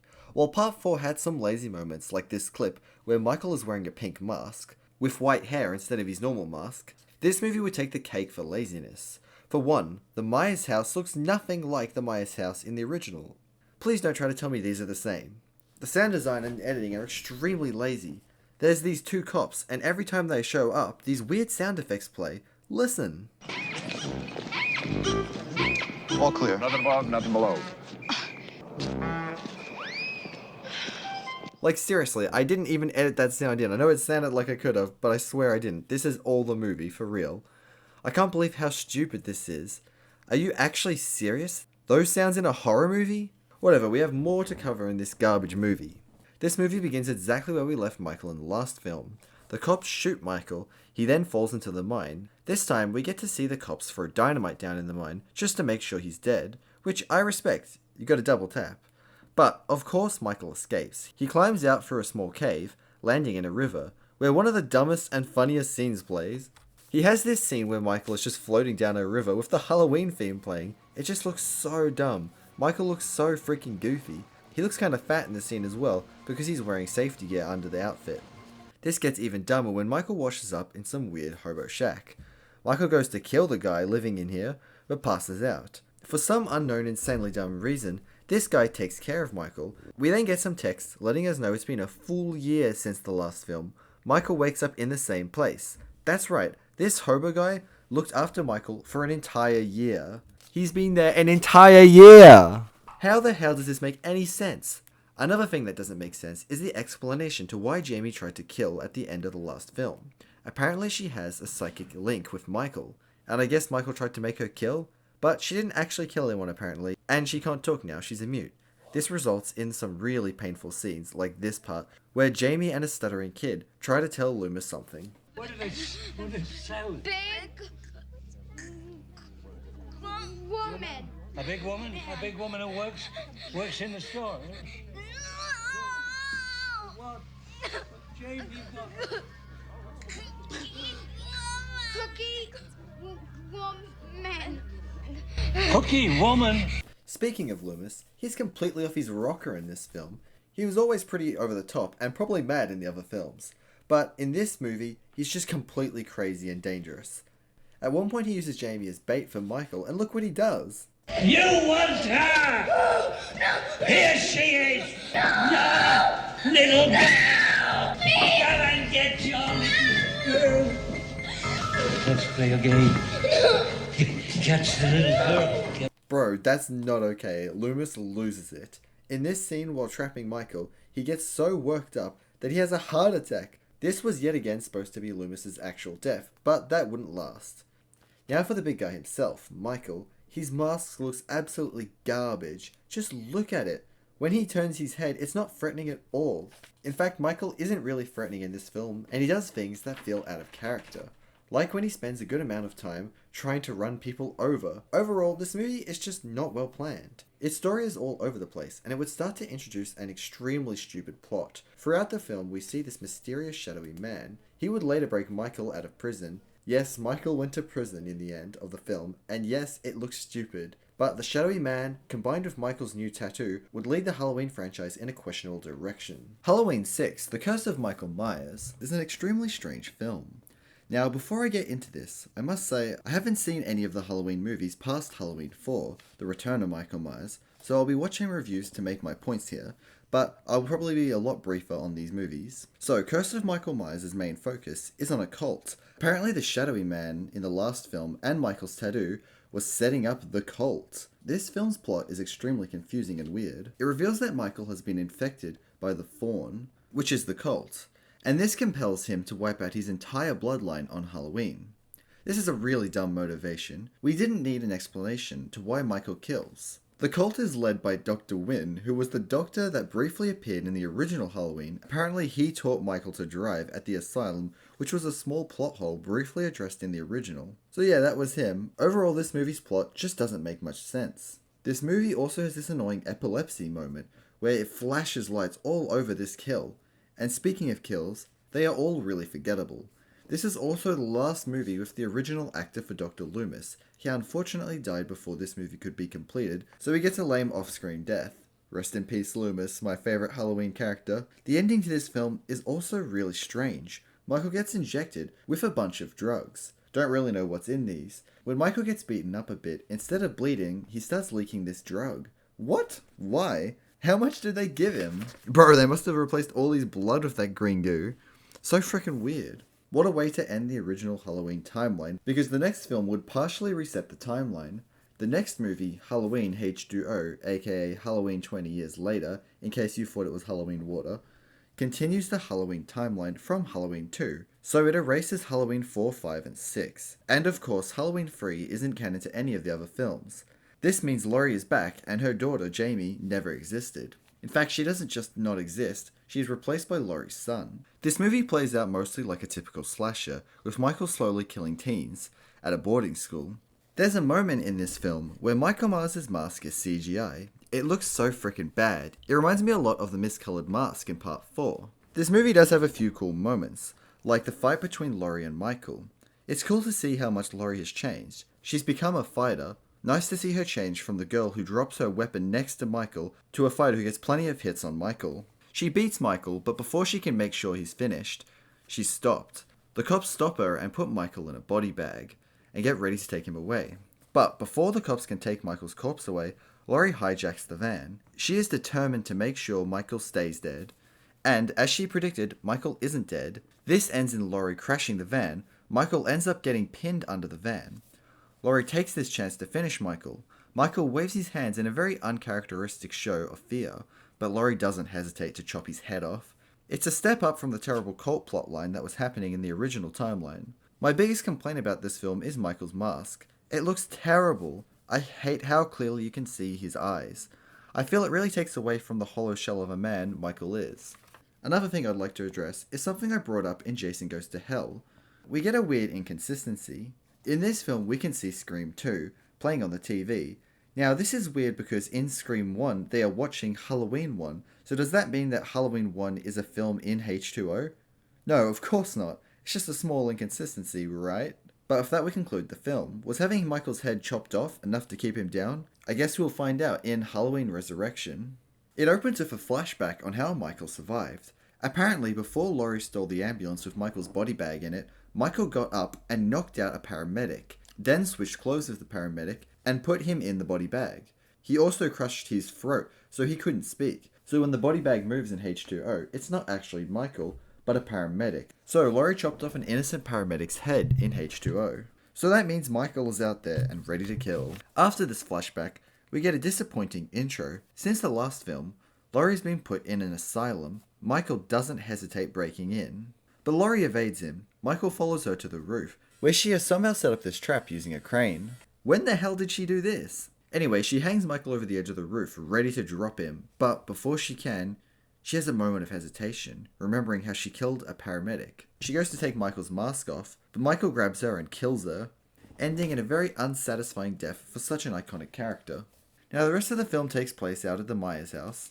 There is a reality show live stream happening there, run by the rapper Busta Rhymes. The rest of this film is pretty generic and repetitive. Now, while I've said that the Friday the 13th franchise can be repetitive, one thing it did was constantly give us different and creative kills. Halloween always seems to use the same bag of tricks. Michael is constantly doing the same kills. Lots of stabbing people and pinning them on walls, or stabbing them and lifting them up with the weapon, or straight crushing them with his bare hands. It's always the same stuff, which gets pretty boring. The only interesting part in this film is the streamer camera perspective. It's kind of cool seeing people killed through their cameras. Another thing worth mentioning is when Busta Rhymes electrocutes Michael in the balls.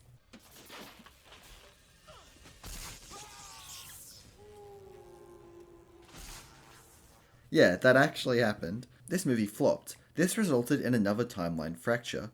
So this timeline ended up having Halloween 1, 2, H2O, and Resurrection.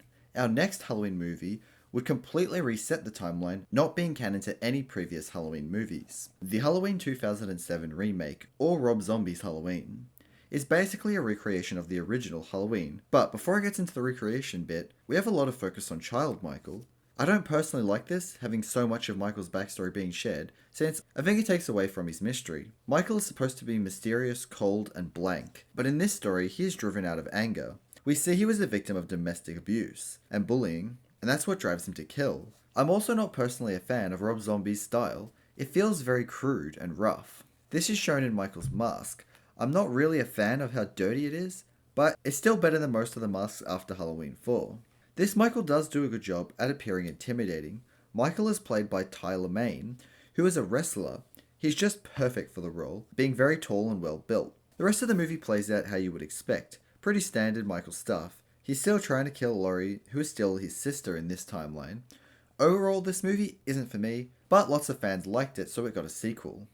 Halloween 2009 opens with Michael's body being taken away in an ambulance after he was taken down in the last film, but Michael is saved by a suicidal cow who crashes the ambulance.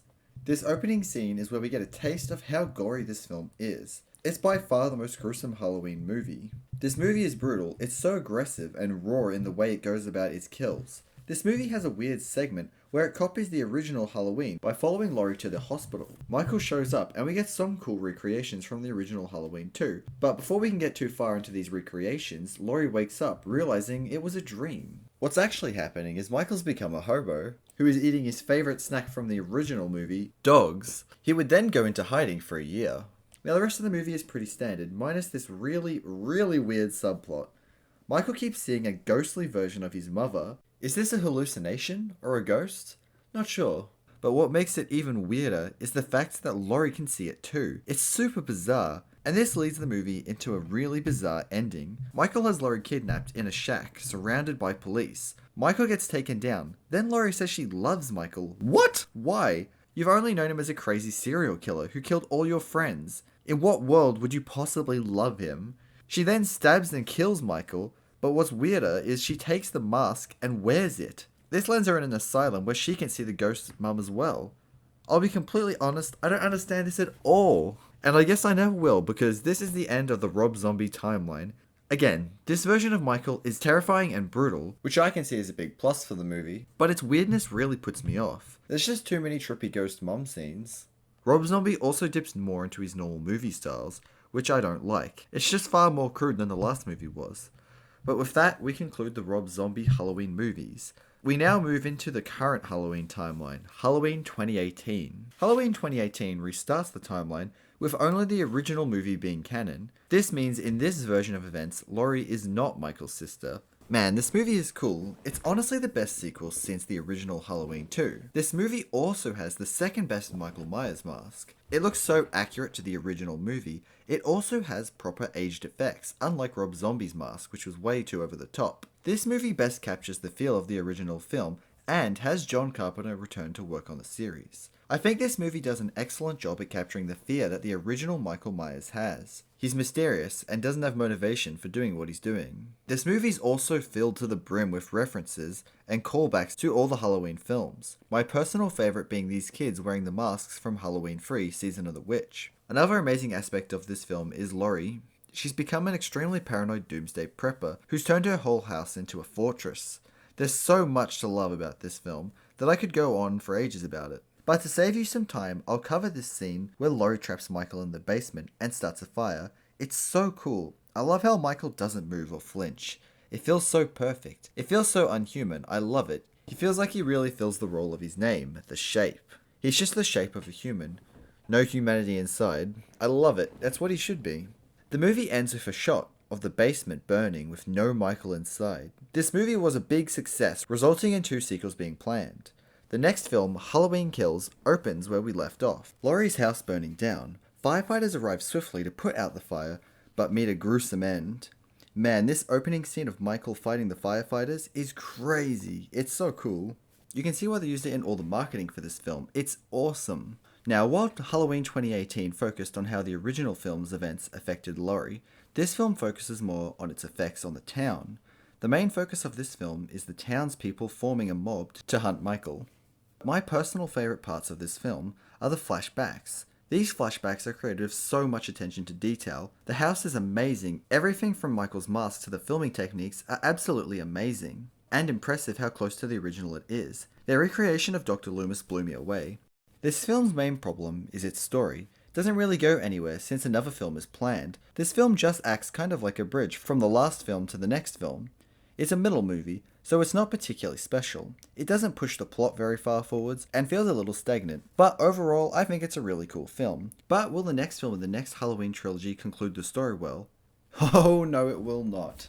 Halloween Ends takes place 4 years after the events of Halloween Kills, and boy did they do Michael dirty. After being an absolute powerhouse and killing machine in the previous film, he is now reduced to a shell of what he was. He's weak and feeble, and he even cowers in this film. And he actually gets beaten up and has his mask stolen. What? This is just ridiculous. And you know why they did this? So they could do a bait and switch with the killers. That's right, in the end of this Halloween trilogy, Michael isn't even the killer. It's this kid Corey who is literally bullied by band students. Seriously? Seriously, those are the bullies you want to go with? Corey's literally the main killer for this film and it's so stupid. Unlike Michael, he's just killing out of rage, which makes him less interesting.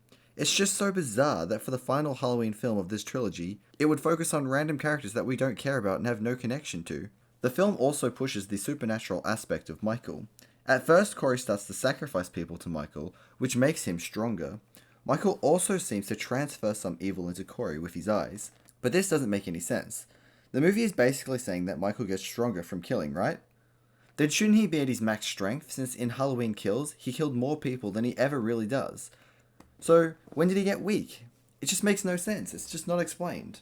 Michael only appears properly in the end of the film, and that's ridiculous. This film was extremely disappointing, mostly because the last 2 films had set it up so well.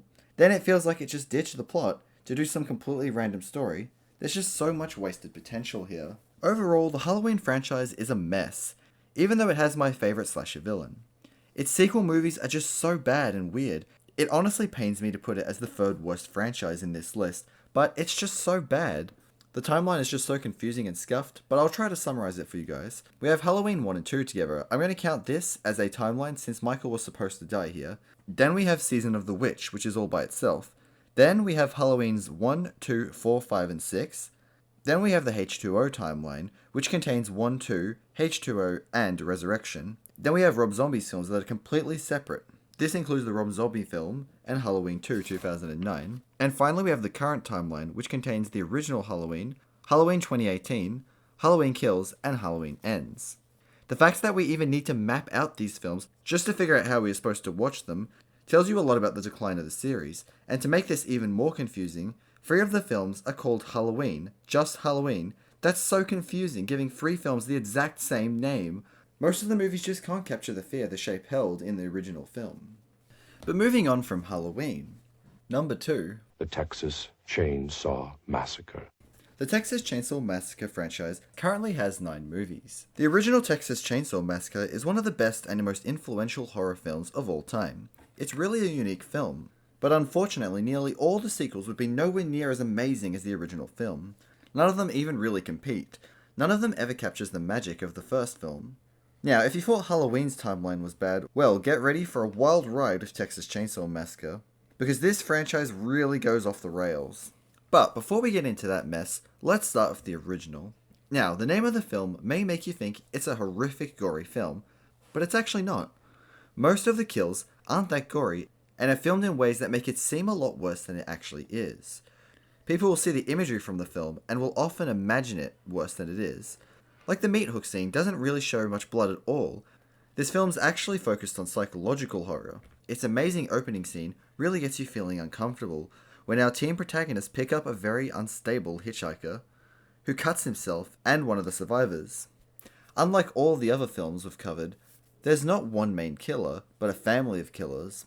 Leatherface is definitely the face of the franchise, but he's surprisingly sympathetic in the first film, while his brothers are the real monsters. They are far worse than him. They have no souls, and they are extremely sadistic, only driven by sick desires to see others suffer. Our final girl Sally really goes through a lot. The family spends so much time torturing her for fun in the dinner scene. This is where the true horror is in this film, being trapped in such a horrific situation with no escape. The film is also surprisingly cinematic, with lots of super iconic shots and moments. The 2 most iconic moments are probably Leatherface slamming the metal door, and the final scene where Sally escapes and Leatherface spins around. I honestly don't have anything negative to say about this film. It's just a great horror movie that every horror fan should watch. Too bad I can't say the same about the sequels. The Texas Chainsaw Massacre 2 actually follows the original's continuity well, unlike most of the later films. But this film would have a big shift in tone, becoming more of a dark comedy. I mean seriously, there's a chainsaw sword fight at one point. I appreciate the movie's continuity. It brings back all the original Sawyers from the first film, even the hitchhiker who died being used as a puppet by Leatherface in this awesome opening scene.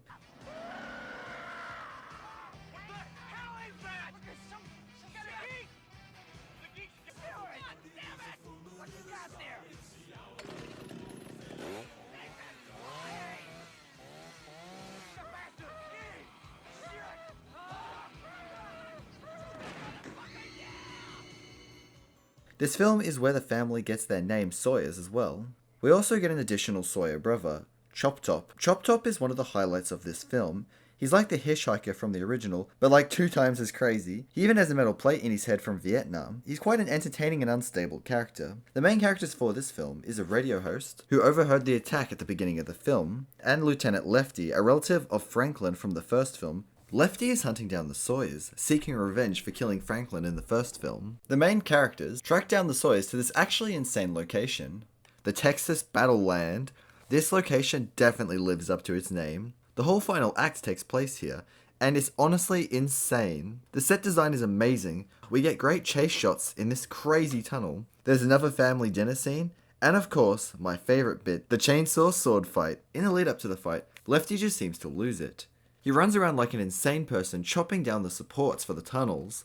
When he finally finds the Sawyers, he yells, "I'm the Lord of the Harvest!" I'm the Lord of the Harvest. Who's that? Some new health food bunch? He even seems to confuse the Sawyers, which really says a lot if he's able to out-crazy the cannibal family. The chainsaw fight ensues. During the fight, Drayton Sawyer gets cut in the butt. As he starts bleeding to death, he decides to detonate a grenade. This results in all the Sawyers and Lefty blowing up, minus Chop Top and our radio host. Our final 2 survivors have one final fight on top of this crazy mountain. Honestly, there's not too much negative about this film. Even though it doesn't capture the fear or tone of the original film, It's not trying to, it wants to do something different. It takes a new direction and some risks, and makes a weirdly funny film. There are some weird choices though, like making Leatherface have a crush on our main character, which gives us an extremely weird scene where Leatherface does some sus things with the chainsaw and dances, sort of. Honestly, I don't know what to say about this scene. It's a weird moment that's very memorable and iconic. So overall, Texas Chainsaw Massacre 2 is a different but good sequel. It's the only sequel I like and personally accept as a continuation of the original. But let's move on to the third film, Leatherface, Texas Chainsaw Massacre 3. This movie is boring. I had to rewatch this film because on my first viewing, I fell asleep because it's just so nothing. This movie really doesn't do anything unique. There's no scenes that stand out. It's a very inconsistent film. Somehow Leatherface survived the end of the last film, and his family has been replaced with a whole new cast. This new cast is nowhere near as intimidating as the other Sawyers. And most of the survivors in this film are bland and boring, and don't really have much personality. There is one exception to this though, Benny. Benny is a survivalist, and he uses his skills effectively. It's nice seeing at least one competent survivor. Aside from this though, the film is mostly just random attacks, and copies of things that we've already seen, like another dinner scene. This film just doesn't have too much of an identity. Besides just being a boring and generic movie, it does still do something I hate.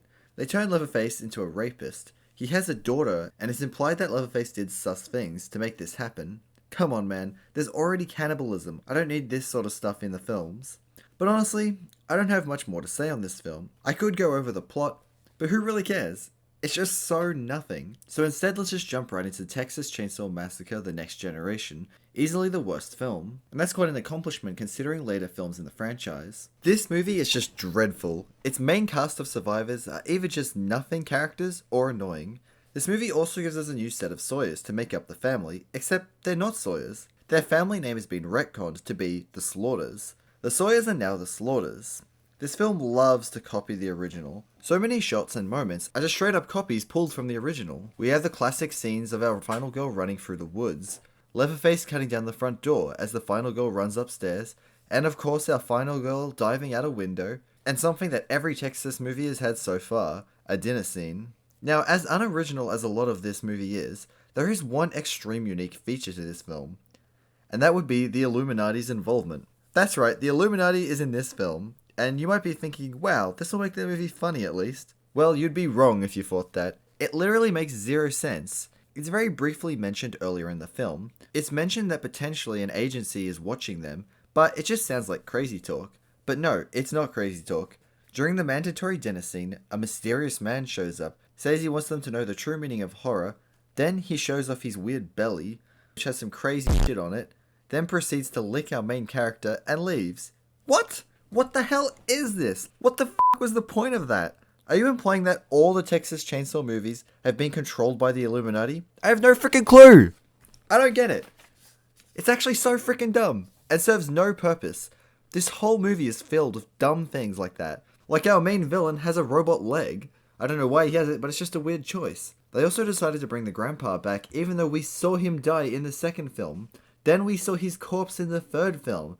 But maybe this is just someone else, since he looks completely different. But who cares, since he randomly shows up and then literally just walks off in the next scene again. So why even bother thinking about these things? Well, if the Illuminati's appearance wasn't crazy enough, this movie's craziness is boosted by our main villain, Vilma Slaughter. He's constantly screaming and making weird sounds, and his constant over-the-top energy is really bizarre and honestly kind of annoying. Now I want to talk about the bizarre ending this movie has. It's honestly really weird. Our final girl escapes the Slaughter family. Vilna and Leatherface chase her. As the chase persists, out of nowhere, the most random thing happens. A small plane flies in out of nowhere and hits Vilma, killing him. Well, hit is a strong word to me. It looks like the wheel tapped him and he died. But regardless, a completely random plane just killed the main villain. That's literally the dumbest ending I can think of. What lazy writing. Now you might be thinking that the Illuminati sent this plane to kill him, but as far as I can tell, they didn't. There's no explanation or connection to the Illuminati. It just seems someone's bad at flying a plane and by chance killed Vilma. After this, a car picks up our final girl, and surprise, it's the Illuminati, here to reveal the big plot twist. It was supposed to be a spiritual experience. I can't tell you how disappointed I am. I suppose it's something we all live with. People like us who strive for something. A sense of harmony. Perhaps it's disappointment that keeps us going. The raison d'être. Unfortunately, it's never been easy for me. One of my many failings. Fuck you. That's right, it was supposed to be a spiritual journey. Wow. What? That literally explains nothing and makes no sense. Are all of the past movies just spiritual journeys? Honestly, just this movie. I'm so done with it. This movie did so bad that when it came out, it got shelved for a year, then was re-released with a new name, going from The Return of Texas Chainsaw Massacre to Texas Chainsaw Massacre: The Next Generation. But thank God this film is the final movie in the original timeline. I'm so glad we don't have to keep following the Illuminati plot. So, the next film is the 2003 remake of the Texas Chainsaw Massacre. And in a surprising twist, this movie is really good, but extremely dark. As any good remakes do, this takes the original idea and puts a unique twist on it. My favourite example of this is The Hitchhiker. In the original film, the hitchhiker was a crazy dude who cut himself and Franklin, but in this film the hitchhiker is a confused looking girl. The situation escalates drastically when she pulls out a gun. She's constantly muttering they're all dead, and in a shocking twist, uses the gun on herself. I found this extremely shocking and intense. A lot of this film is very brutal and intense, and honestly, a bit mean-spirited. I think this works making it a good horror film, but it's not a movie I would casually watch. Ironically, its best aspects are also its weakest, in my opinion. I just found the treatment of the characters a bit much, but maybe that's just me. These are horror films after all. Now let's talk about the highlight of the film, Sheriff Hoyt. He was easily the scariest aspect of this film, with his brutality and his control over the situation. As a sheriff, he abuses his power to put our survivors in some tense situations. The movie's intensity is amped up by its cinematography and setting design. Our two main locations are excellent. We have the family's house, which feels very tense in the way it's filmed, and a meat factory, which is a dangerous and intense place. The overall filming in this movie is great. This scene here looks terrifying, and this is the first time we see Leatherface use the face of an actual character from the movie. It's extremely disturbing. A random fact about this film is the Sawyers are renamed again to be known as the Hoyts. Overall, this is a really good horror film, but it's just too sadistic and brutal for my liking. But this movie did do well enough to get a prequel, that movie being the Texas Chainsaw Massacre: The Beginning 2006. Unfortunately, this movie doesn't follow its predecessor in terms of originality. This is much more of a generic Texas Chainsaw movie. We get a lot of the classic tropes like the dinner scene and the final girl jumping out of the window. A big focus on this movie is filling the backstory for the 2003 reboot. Since it is a prequel, we know certain things need to happen, so it takes away some of the tension that the 2003 Texas Chainsaw had. Overall, this is a pretty generic and forgettable movie. This movie is very gory and brutal, just like its predecessor, but this timeline would only end up including Texas Chainsaw 2003 and Texas Chainsaw Beginning. After this, we would move on to Texas Chainsaw 3D. Texas Chainsaw 3D would be canon only to the original Texas Chainsaw movie, but none of its sequels, so don't worry, no Illuminati involvement. But even without the Illuminati involvement, this movie would manage to be one of the worst films in the whole franchise. Surprisingly, it actually has a good start, but this is probably the only good thing that I'm going to say about this movie. The beginning of the film takes place immediately after the original.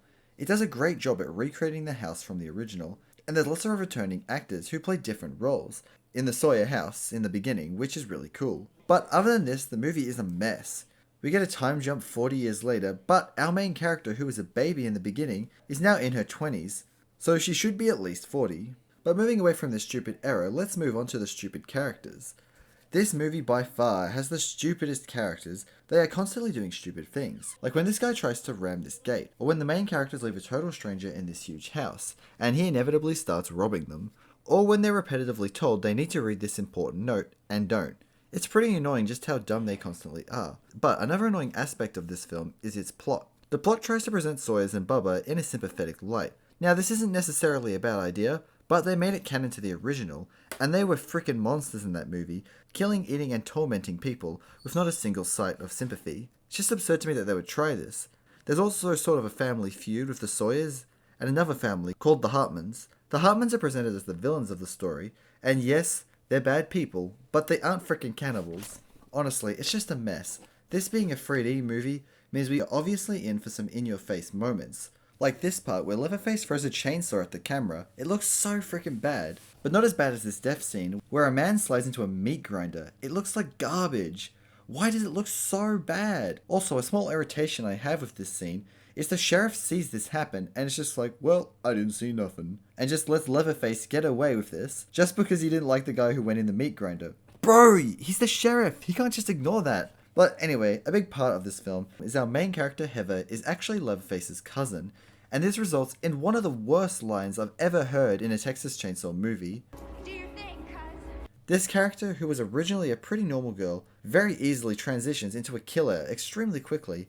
It's just a terrible film overall. This new timeline is also continued in Leatherface 2017. Well, actually, it's a prequel to the original, so this timeline goes Leatherface 2017, the original Texas Chainsaw Massacre, then Texas Chainsaw 3D. Leatherface 2017 is by far the most unique film in the franchise. It doesn't follow the original formula at all. It's an origin story for Leatherface. Long story short, after a murder that would start a rivalry that would continue into Texas 3D, young Leatherface is taken to a reformatory, where he would stay for 10 years. Now this leads us to a really dumb plot point. The rest of the movie follows some kids who escaped and are on the run. There is one kid named Bud who is the perfect fit for Leatherface. He looks and acts like Leatherface, but it's the good old bait and switch plot twist. This kid isn't Leatherface because he gets killed. The real Leatherface is actually this fairly charismatic kid named Jackson.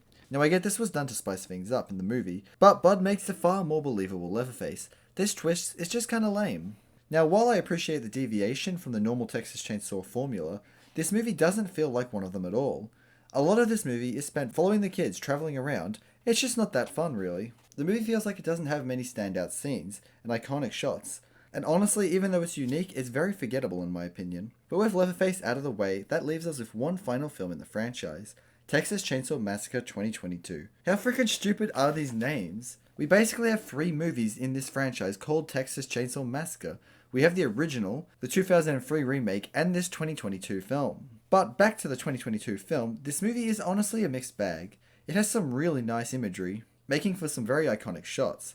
It also has some really impressive and creative kills. This movie is not afraid to go all out with its kills, but it's not all good. This movie has some major problems. I feel like this movie could be really good if it committed to its over-the-top gore and a bit more comedy. I feel like this movie's trying to be serious and campy at the same time. It really clashes in my opinion. The most well-known scene is easily this clip. Try anything and you cancel, bro.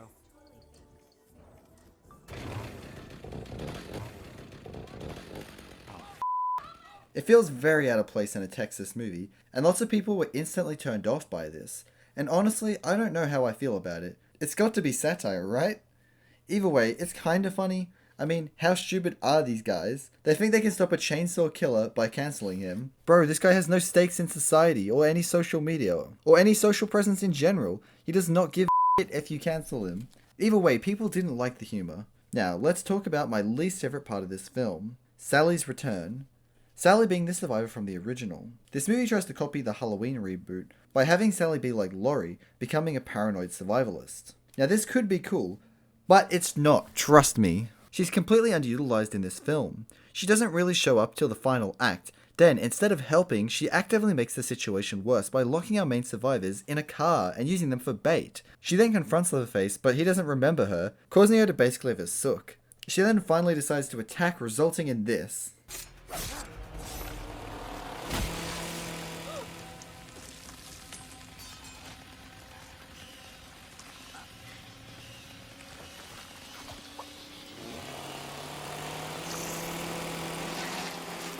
Put your seatbelt on.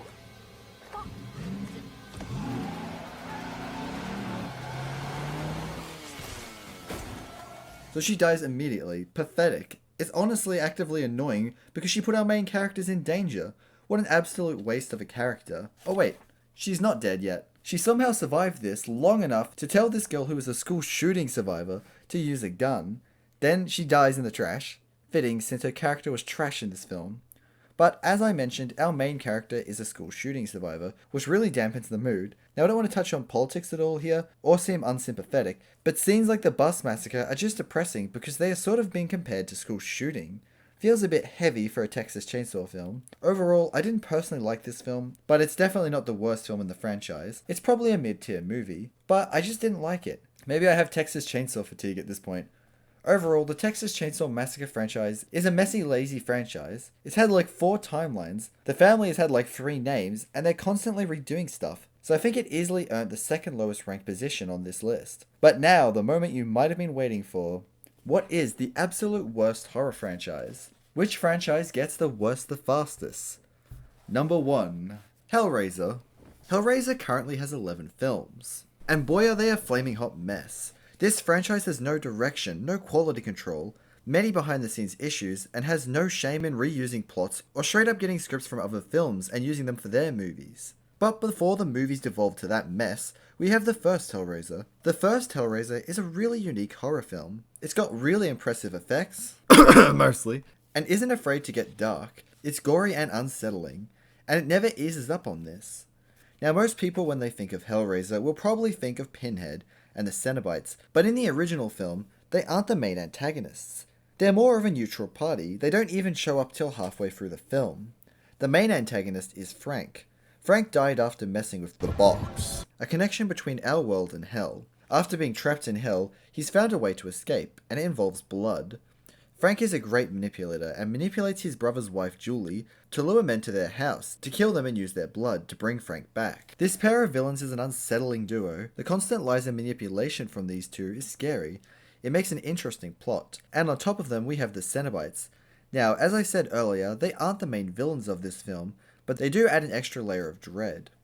Overall, the first Hellraiser is a really unique film, with only minor issues, like seeing the cart in this effect and this end scene. This dragon shows up at the end of the film and takes the box. This thing is never explained in the later films, or seen again, and to make things even weirder, it was disguised as a homeless man who was eating crickets in a pet shop. An odd ending for sure. Hellraiser 2 Hellbound is still a fairly good film, with most of the cast and characters from the original film returning. It feels like a well-connected sequel. The effects are better in this film as well. The story of this film isn't quite as good as the original. It has a stronger focus on the lore of the Cenobites. Our new villain Dr. Chinar isn't as creepy as Frank. Our second villain for the film is Julia from the original. She's a much darker villain in this film than she was in the original. Unfortunately, she kinda gets brushed aside halfway through the film, which is unfortunate. Now you may be thinking, come on, bear with me. This is your number 1 worst horror franchise. Why are you only saying good things about it? Well, good point, viewer, so let's get straight into Hellraiser 3, Hell on Earth. I won't waste too much time on Hellraiser 2, because it's mostly pretty solid. But Hellraiser 3 would change the tone of the rest of the films. Shifting the villain role onto Pinhead, in the previous films he'd been somewhat of a neutral character, but in Hellraiser 3 he becomes a standard slasher villain. The overall tone is extremely different. We get plenty of one-liners.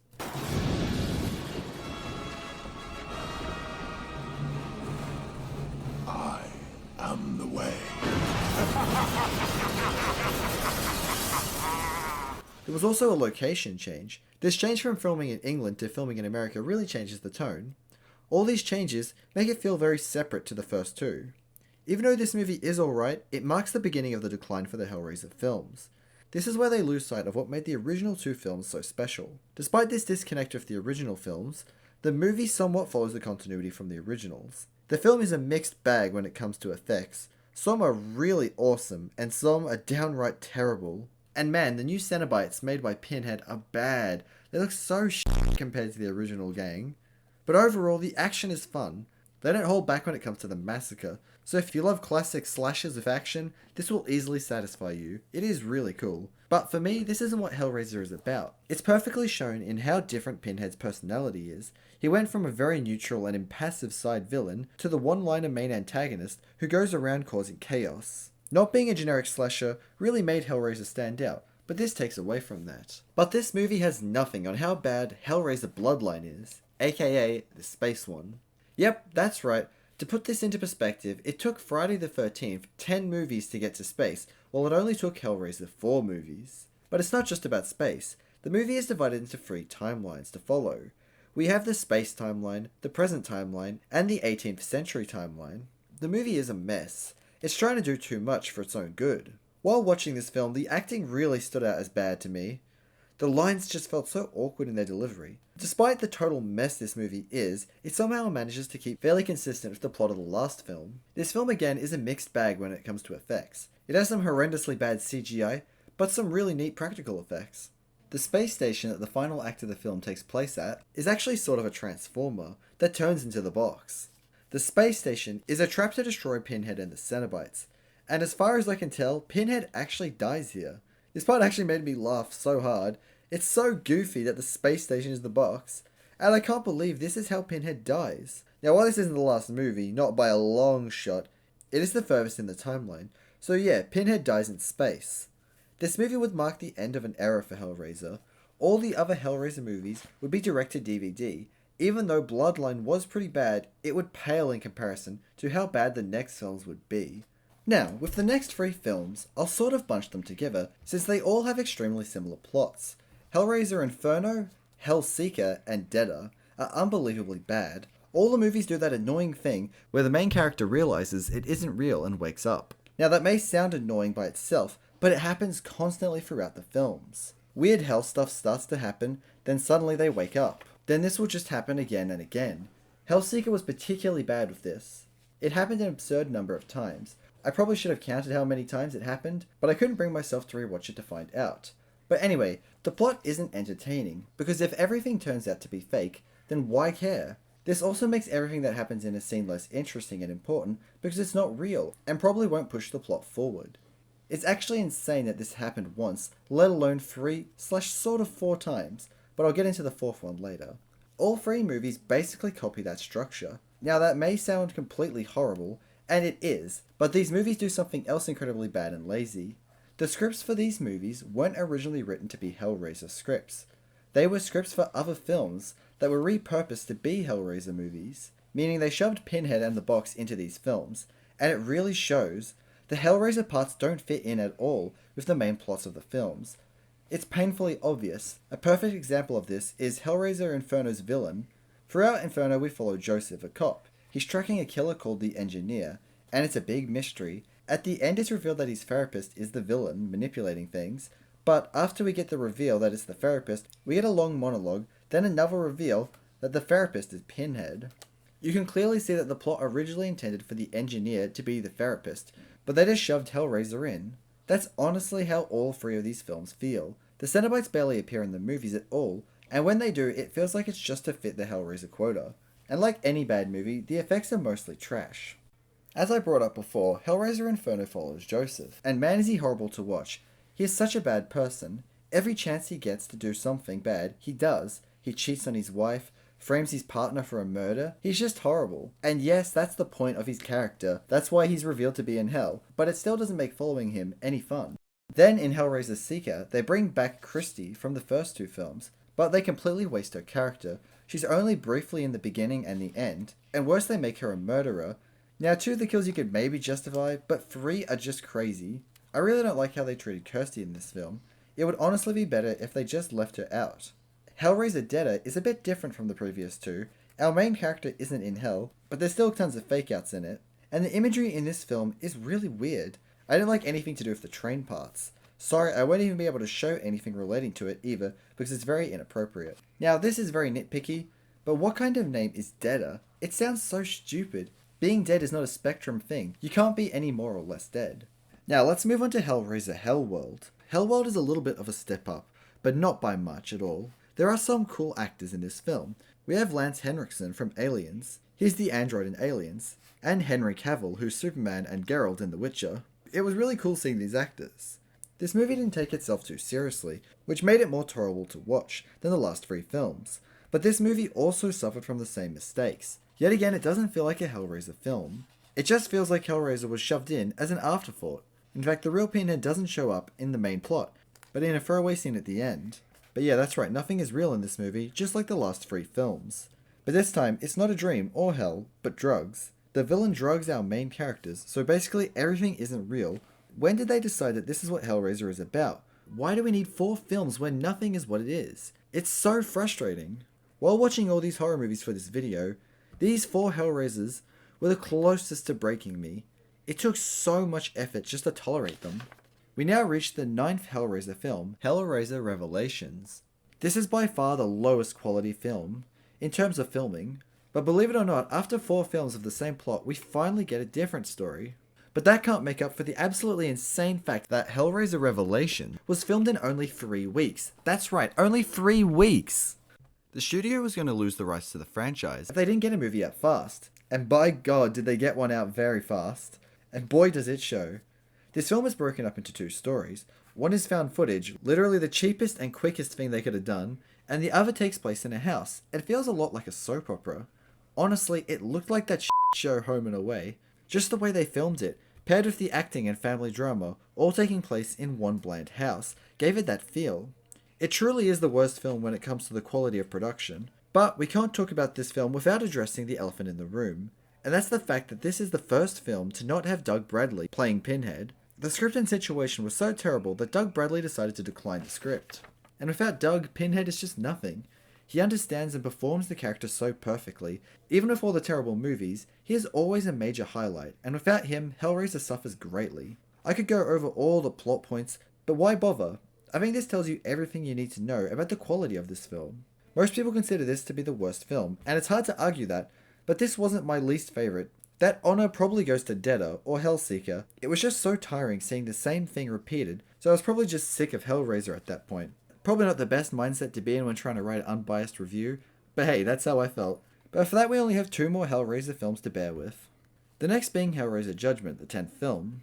Like the last one, this one was made so the studio could keep the rights to the franchise, but despite the circumstances, this film is better than the last 3 films.